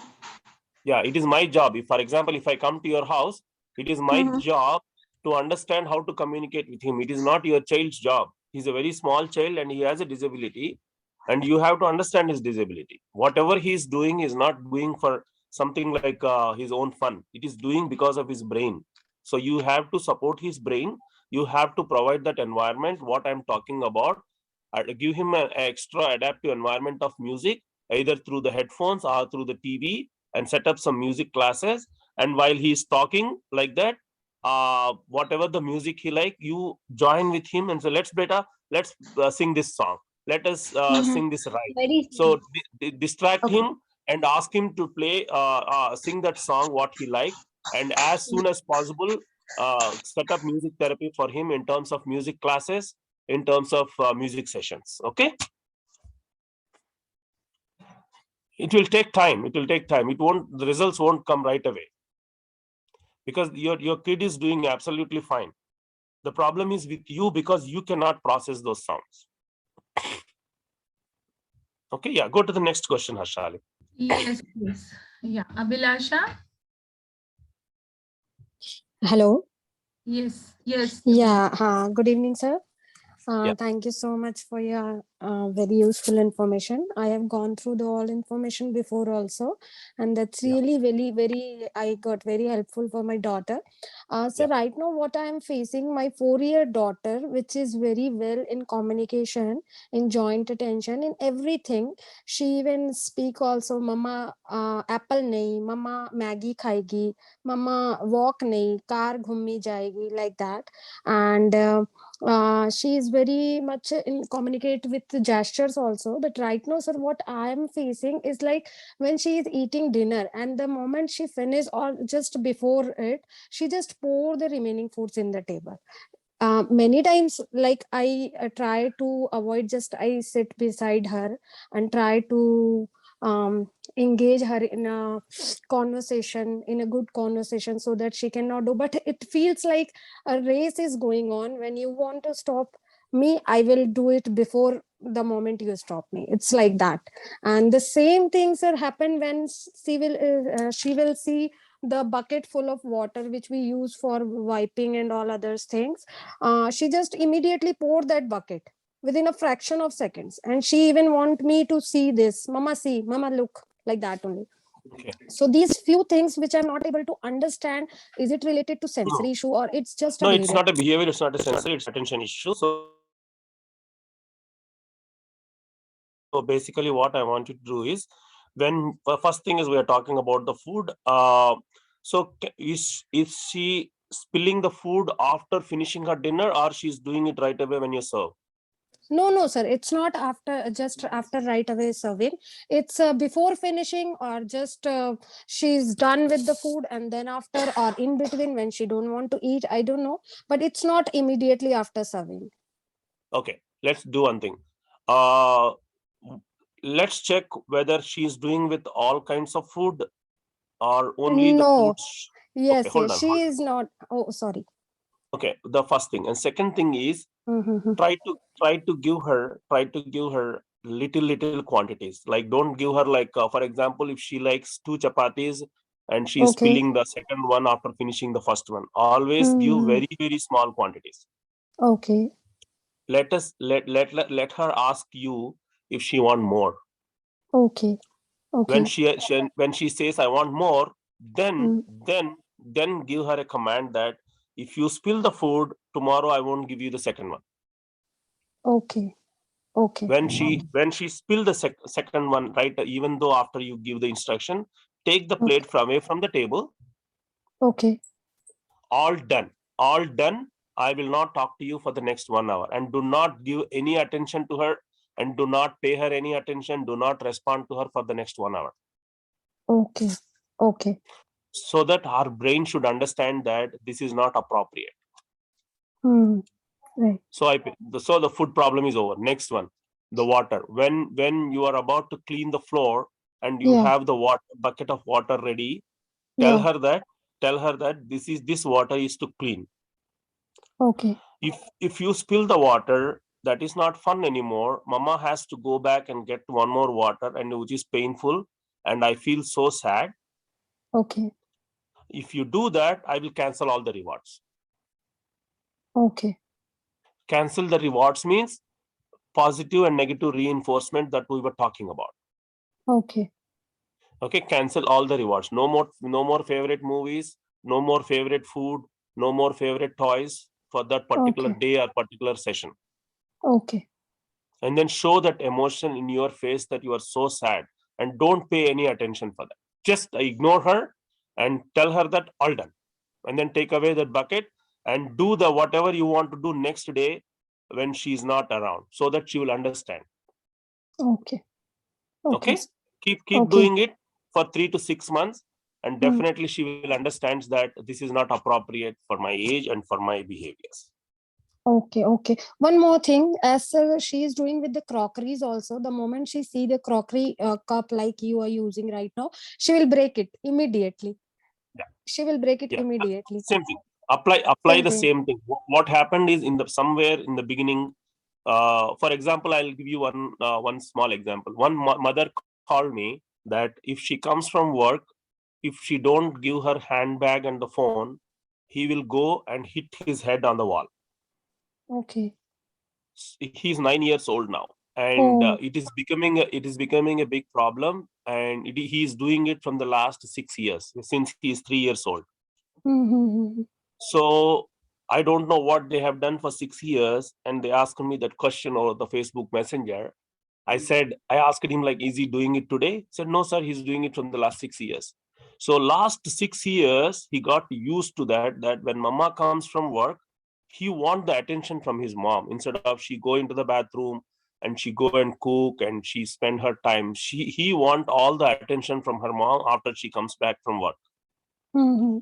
And since he cannot express at the age of 3, so he was like, I'm missing my mom all day, and my mom came home and she's not giving me any attention since I'm a special child. And he got that kind of a pain somewhere in the brain, and he has done that inappropriate response from his body, that hitting his head on the wall. And then all the family members joined him and stopped him and cried, and he got a lot of attention for that. Mm. So that is that is going on from years and years, and he got so many surgeries, so many stitches, so much My of God. pain going. Mm. So I have given her a solution that it is not the handbag, it is not the phone, it is you. You are either you are not giving him the attention, or you are not giving him the attention. So the problem is not the child, the problem is mom. Mm. Okay, I told her, like, see, he's not doing that for the handbag. You go and buy 10 handbags for him and give it to him, still he will do that. So they are going round and round with the handbags. That the problem is not the handbags. Even for you, the problem is not the water. The problem is not the food. The problem is it's you has given her some kind of attention when she is doing this or when she is getting bored. Like, I want my mom to spend time with me or talk to me or play with me, or she is demanding more from me. So how to avoid this? Let's do this and then make her more attention for me. Right. Okay. Yeah. So Okay. try to apply all the strategies what we discussed, and if things doesn't go well and not improved, call me again. Okay, sir. Okay. Thank you so much. Yeah, thank you. Yeah, Harshali, we have time for 2 more questions, Harshali. Okay, no problem. We'll move to Akhilesh, sir.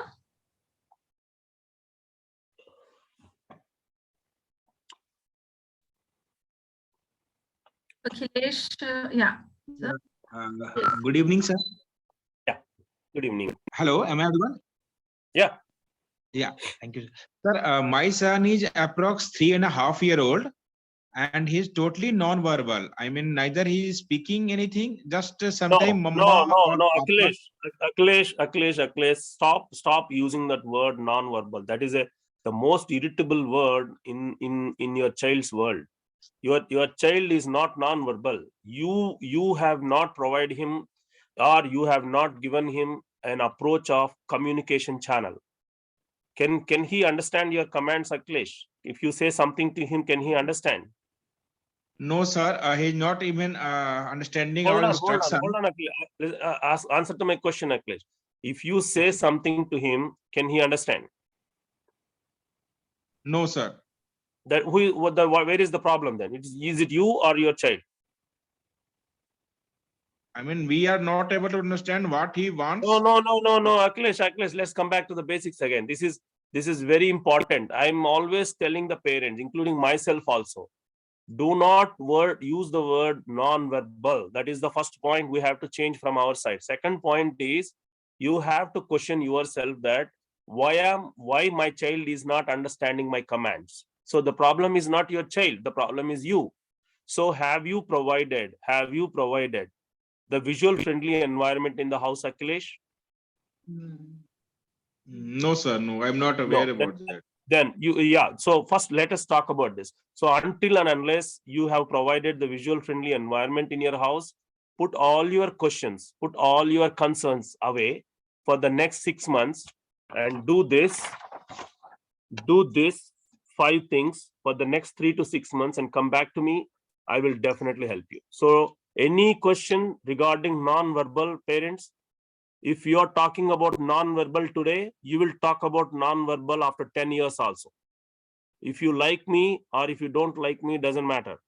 If you are worried or if you are not worried, it doesn't matter. What worries for me as a special child is these 5 things are needed for every family.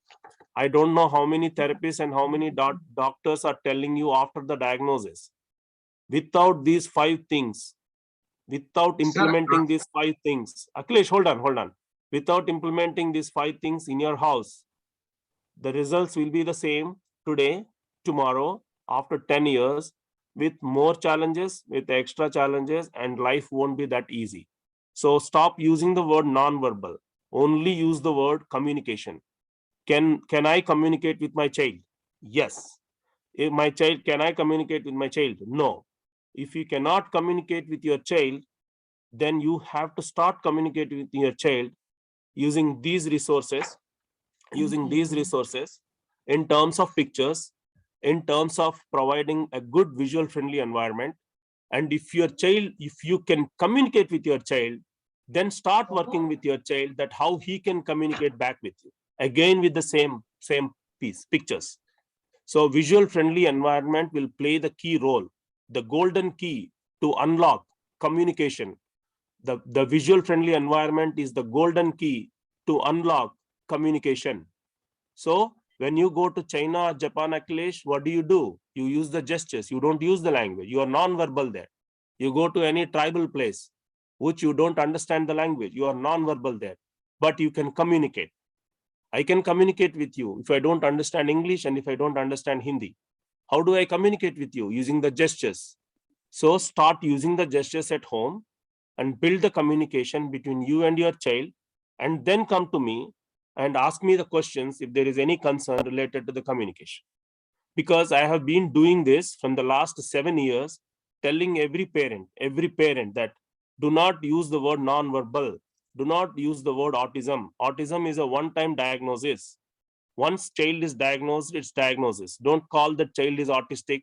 My child have autism. We are all here because of special needs, and our children are having concerns, and we are discussing the concerns. We are talking about the concerns, and we are coming up with a solution. Some parents are doing what I ask. Some parents are not doing what I ask. Some parents are joining in other groups and looking for some short-term solutions. I'm telling you again, there is no medicine, there is no magic, there is no miracle. The only thing what we need to do is you have to do this. You have to set up the visual friendly environment. You have to set up the play friendly environment, and you have to do a functional assessment, and you have to assess your child and become an expert of your child, understand your child, interact with your child, play with your child, and work with your child at least 5 minutes a day in terms of happiness, in terms of positive development, in terms of better approach. Because I'm spending at least 2 to 3 hours in the weekends, 1 hour a day, by telling the parents, please do this. It's very easy. Take all the pictures. It might be 1,000 pictures or 2,000 pictures, and paste all the pictures in the house. And everything what you want to tell in the form of pictures. That will be easy for you, and that will be easy for your child to express themselves and to understand your expressions. Okay, Akhilesh? Now you can ask me a question. Sir, these 5 points I am not able to read properly. I mean, what you are showing on the paper now, it's not. I'm not able to read. How can you get these 5 points you told right now? He just told all the points right now. Okay. That I understand. Okay, that is. Now my question is, sir. My son is showing issues like whenever we are going outside, sometimes he were very happy in the market. All of a sudden, what he's showing that he got irritated and start weeping, or sometimes lying on the road floor. And the second behavioral issue is that whenever he sees any kid of his own age, like 2 years old or 4 years old, he used to hit on that kid. And when we are going to stop him, again he get irritated and started showing tantrums like weeping or lying on shouting or lying on the floor. So why he's hitting the other kid, and what we are supposed to do, or what, that we are not able to understand. And he is very fearing, sir. Very fearing in the sense, any new thing, sometimes any new food, he doesn't want to train, any new way. In fact, suppose we are going to our car, there is a certain route, like moving out from the lift. If we take the other route, then again he's facing the problem. He's starting shouting. He wants to go on the same route only. Same things, nothing new. Yes, sir. Okay, Akhilesh, you have asked 2 questions. One is when you go to the market and suddenly he start crying. That means Akhilesh, he wants something in the market, or he want to eat something, or he might having, since already he has a trouble in expressing himself. So as I told you that all these behaviors comes up because of the language difficulties. Yes, okay, sir. so most of the problems triggered because of the language difficulties, because they cannot express themselves. So when your son is having an inappropriate response, and that is you called as behavior, that response is coming because of a catalyst. That catalyst is, he might like something there, or he might be tired and he don't want to walk, or he want to do something better than that. So he cannot say that, he cannot express that, and he is expressing in such a way that which is inappropriate. So as I told you that if you have a visual friendly environment in the house, and you will be telling him that you are going to the market right now and you will be buying all this, and if you want something, you can show this picture. So he can express that in the form of showing a visual representation from his side that, daddy, I want this. either through the finger pointing or either through the pictures. So take time, Akhilesh. We have a video like how to set up the visual friendly environment and how to make home-based therapy with a low-cost basis. There are 2 videos already recorded by SNIC Rehab Foundation people, and you can watch those 2 videos and then come back to me if you have any questions. So almost all the inappropriate behaviors will go away when you can build a communication channel. Like my dad can understand me. My dad can follow my instructions. If I want to tell something to my dad, he can easily understand. That is the confidence level you have to build in your child. So he doesn't have the communication channel between you and your son. So build that communication channel. Okay. Sure. Point number 1. Point number 2, always hold his hands, always hold his one hand so that he won't run to any child and hit him. And tell him that if you hit any child, we will go sit in the car and we'll go home. Or we will sit in the car and I'll put the music on. Mama will finish her shopping and then we'll go home. And you won't be entertained to do this. Okay, because somewhere he got the attention again. So that is what most of the issues are, attention seeking or either through the language. So you have to play a key role, like a role that, oh, this behavior is going to trigger, so let us stop this.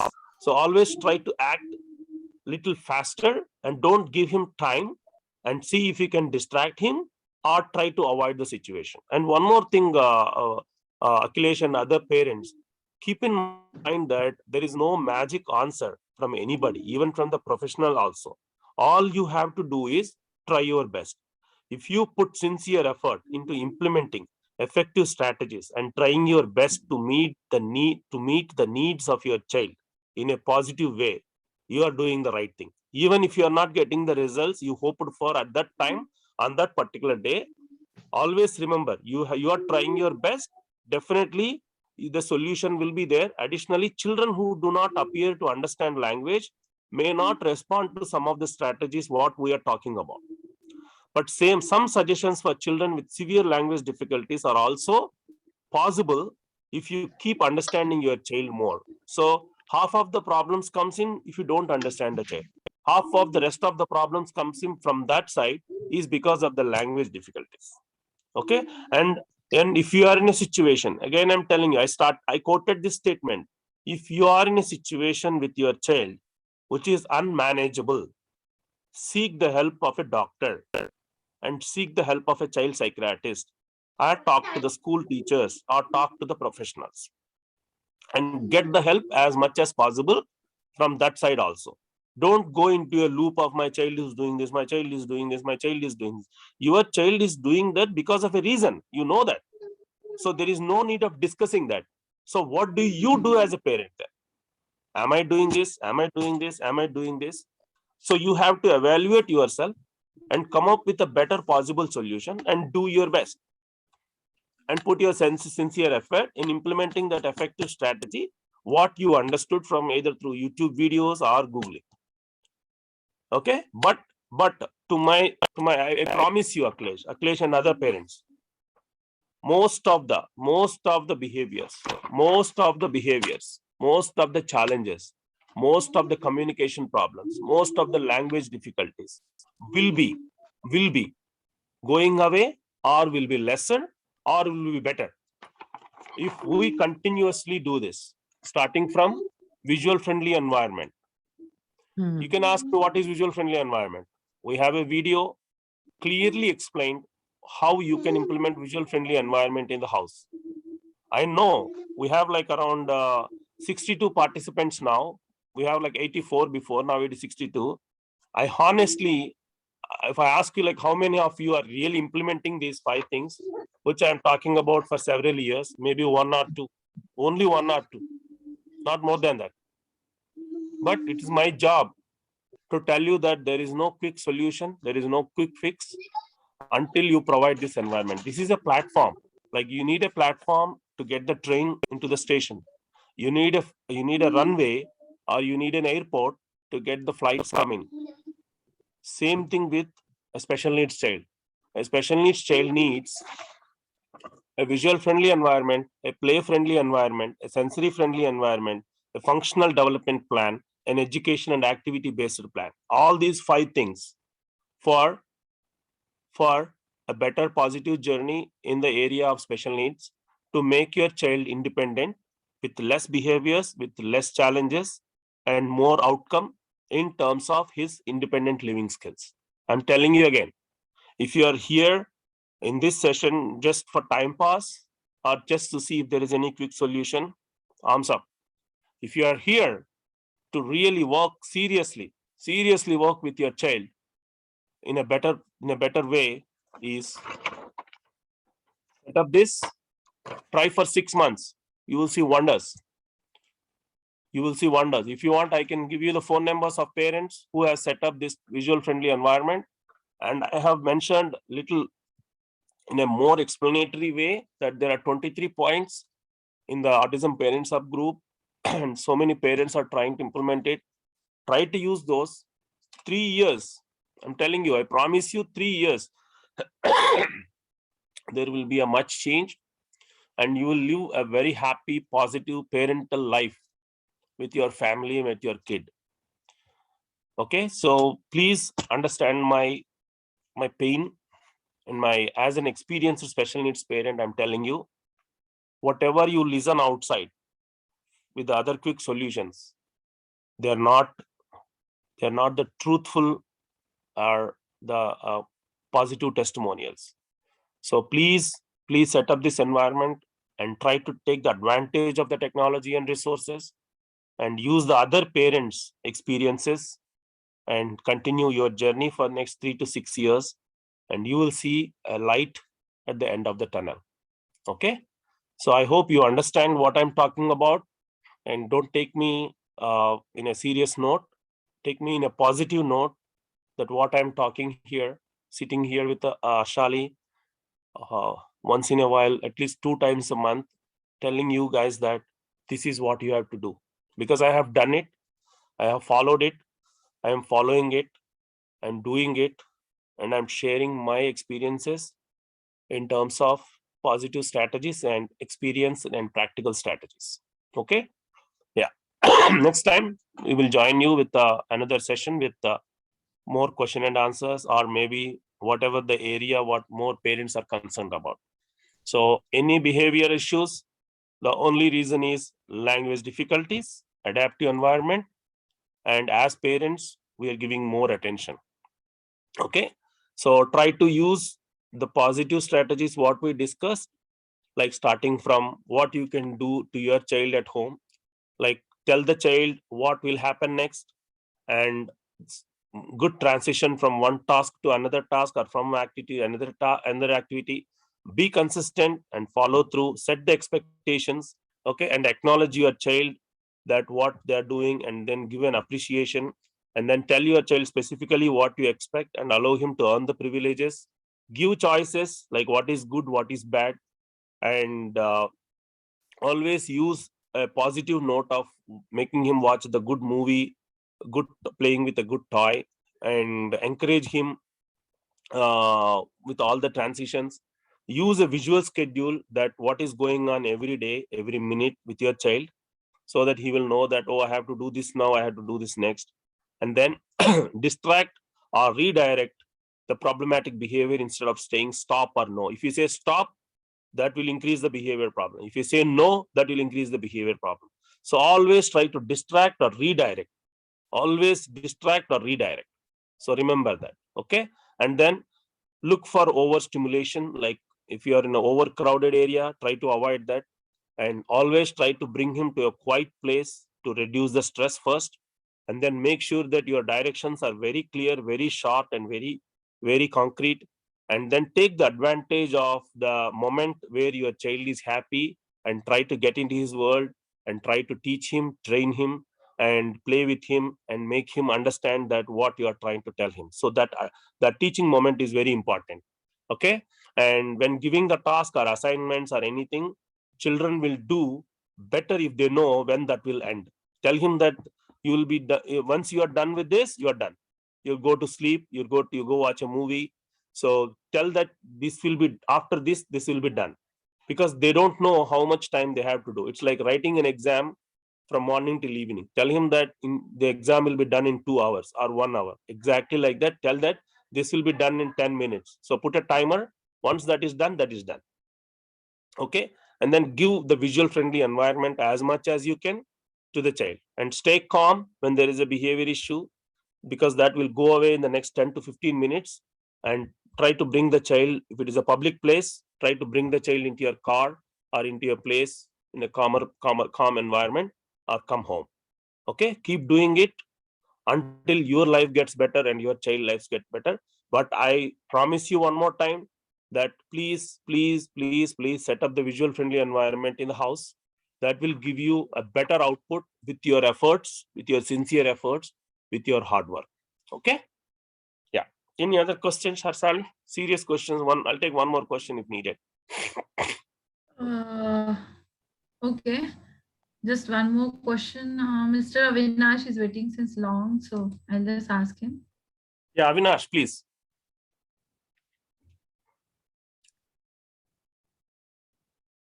You there?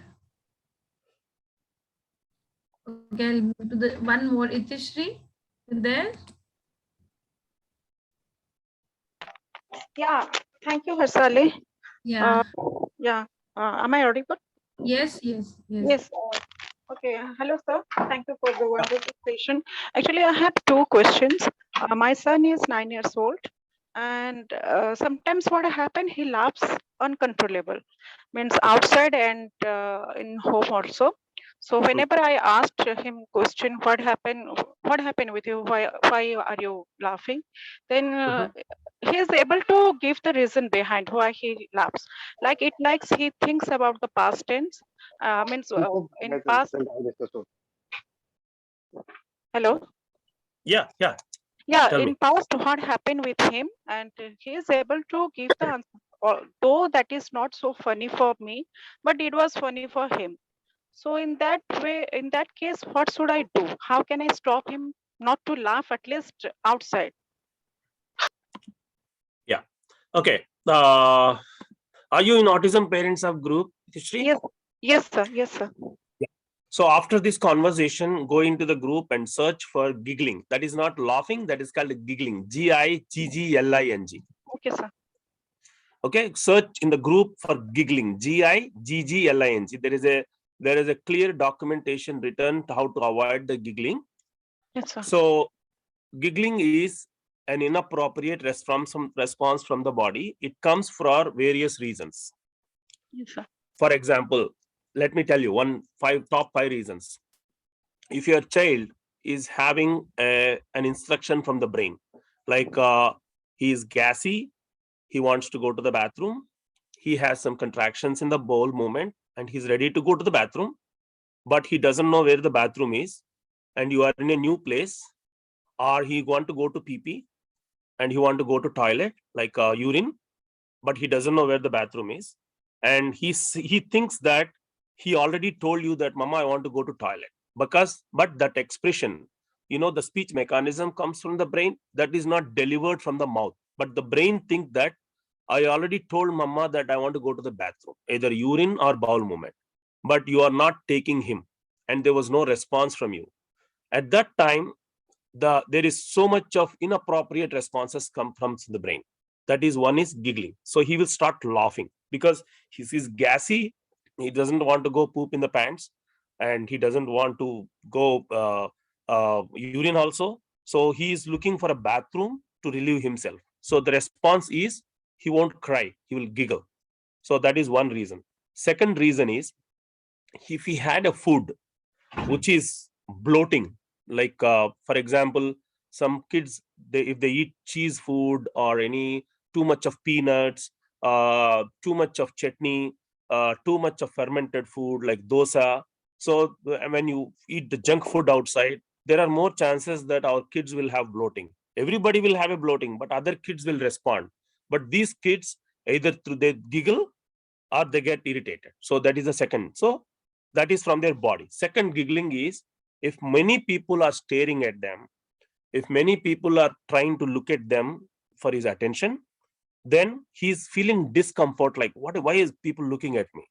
You know, when my son Pranav goes out when he was a kid to a birthday party, one person will come, hey, do you know my name? My question is, why should my child know your name? See, they are testing my son, like what is autism, why this child is diagnosed with autism, he looks okay. So they will start questioning my son, or they will keep looking at me, at my child. So our children, you think that they're not noticing? No, they notice everything. Oh, so they will feel some kind of uneasiness that comes as a form of giggling. So like that, there are several reasons. Maybe they are very tired, they giggle, and they have a lot of discomfort, they giggle. And if they're having overwhelming, like a overstimulation, they giggle. So there is a reason out of 10. So you read the document and find the appropriate reason for your child, and see if you can avoid the situation, and that giggling will go away. But most of the giggling, these inappropriate responses, will be temporary and will fade away as your child grow with positive development of language, speech, and communication. These things will go away. So don't try to avoid it, or don't try to pay the attention. But in the middle, you have to find the reason. So if you want to find the reason, you have to think fast. Like take the document, write down all those 10, and see what is appropriate at that time for your child, that your child is giggling. Sir, There are actually, he says that I'm thinking about the past. Means that day it happened with me. That's why it comes my mind, and I started laugh. So he says okay, this thing. okay, let him laugh, and you continue. You start doing the conversation and make him in a better comprehensive way. Like, oh, what happened? Can you tell me? Without, like, you can laugh. You don't worry, you can laugh. But can you tell me what you think?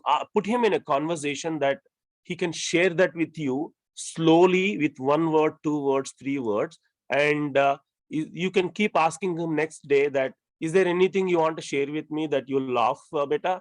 And then see, let him come to you even before laughing also. So encourage him to share that information along with, don't say that, don't laugh, don't say that, this one, that one.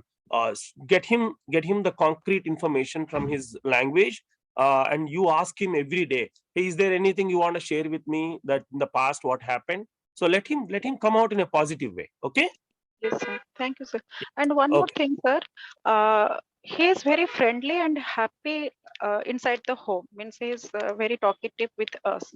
But what happened whenever he goes out? Actually, he goes out independently. Means for swimming, for cycling, and to playground also. Whatever he likes to play, he just play and come back by himself in lift, and all thing he is doing on his own. But the Yeah. thing is, sir, it seems he lost. He doesn't bother what is around him. He just play and come back. So in I this don't way, understand your question. so it seems he lost. Means he is not attentive outside. Means inside the home he is very attentive. But what happened outside? Means if you will go to playground, at least you should be attentive. Like someone says hello or hi or bye, or someone approaching for something. It seems he is inattentive, and he is in his own world. Though he is playing whatever he likes to play, he plays. But it is Yeah. noticeable that he is different. No. Basically, that is his what do you call? That is his lack of ability. So don't see that as a disability. See that is the area where he needs help. So when a child is looking for help and looking for support at a particular area, you as a parent, you go with him, and you keep talking to him, and try to see if he can interact with you, and slowly you can make him this world a better place for him. And keep talking about a comprehension, like what happened in the park. Do you see any people there? Do you know anybody? Do you remember any names? What did you do? Did you say hello? So see if you can initiate a conversation with your child, and let him come back with what he think, because there might be a reason that So the actually, problem is with, I keeps on asking those things. It's not asking. See again, it's not asking. You create a comprehension, like let him talk, let him explore, and let him come and write down something what he think of. So don't ask him questions. Ask him, like, you go with him and you talk about it, and then let's see what he will respond. You talk more and see what he responds, what about your way of expressing that. Beta, we went to the park today, you and me. Did you see people there? Do you know what they're doing? Like that, you start the conversation, and then see if you can slowly get into your conversation and see if you can back and forth share the emotions, and you play the active role. You understand what I'm talking? Sir, actually, the thing is, he is saying that what you are talking, I do understand, but what others are talking, I don't understand because they are talking so faster. That is their problem. That is their problem. Then why do you worry about their problem? Yeah. Okay, sir. Why are you making your child to understand everybody? Ma'am, sir, actually, the thing is, it's like a means something obstacle for him to being No, socialized. it is not obstacle. It is not socialization. It is something which he's having trouble in getting out of it. So he will definitely come out one day, but the others has to understand first. That is called as acceptance. That is called as adaptive environment. Okay, so you invite your family, friends, you invite your relatives, you invite your neighbors for a birthday party or for a small get together, and then try to tell them that this is a situation of my child, and please try to do like this. You train others, not your child. Your child is having enough situation right now. Yes, sir. Yeah, Yes, sir. people who don't understand your emotion, people do not have any empathy and sympathy on you. They are not the people who you should like. They are not your relatives or friends anymore. Exactly, sir. Okay, so Yes, sir. people who come into your world to support your child, they are the real friends or real neighbors or real colleagues or whoever they are for you. True, sir. Okay? Yeah, don't try to impress others. Impress your child. Yes, sir. Thank Yeah, you. you've been really tired impressing others. That is not going to help you. They have to come, they have to jump in, and they have to impress you because you are a mom who needs help. Yes, sir. Okay, yeah. Thank you, sir. Thanks so much. Okay, yeah. Okay, Harshali, I think it's more than 2 hours, so let's wrap up this, and we will have one more session very soon. Okay. Yes, thank you so much. Thank you so much, sir. And sorry, parents, we couldn't take so many questions in one go. We will come back again, maybe in some 1 or 2 weeks, right, sir? Yeah. Yeah, thank you so much. It was a great session as usual. And we had again full house for this, and plus some on Facebook too. So I'm sure everyone got their answers. Okay, then we'll wrap up today's session. Bye-bye. Bye-bye. Thank you. And have a great day, sir.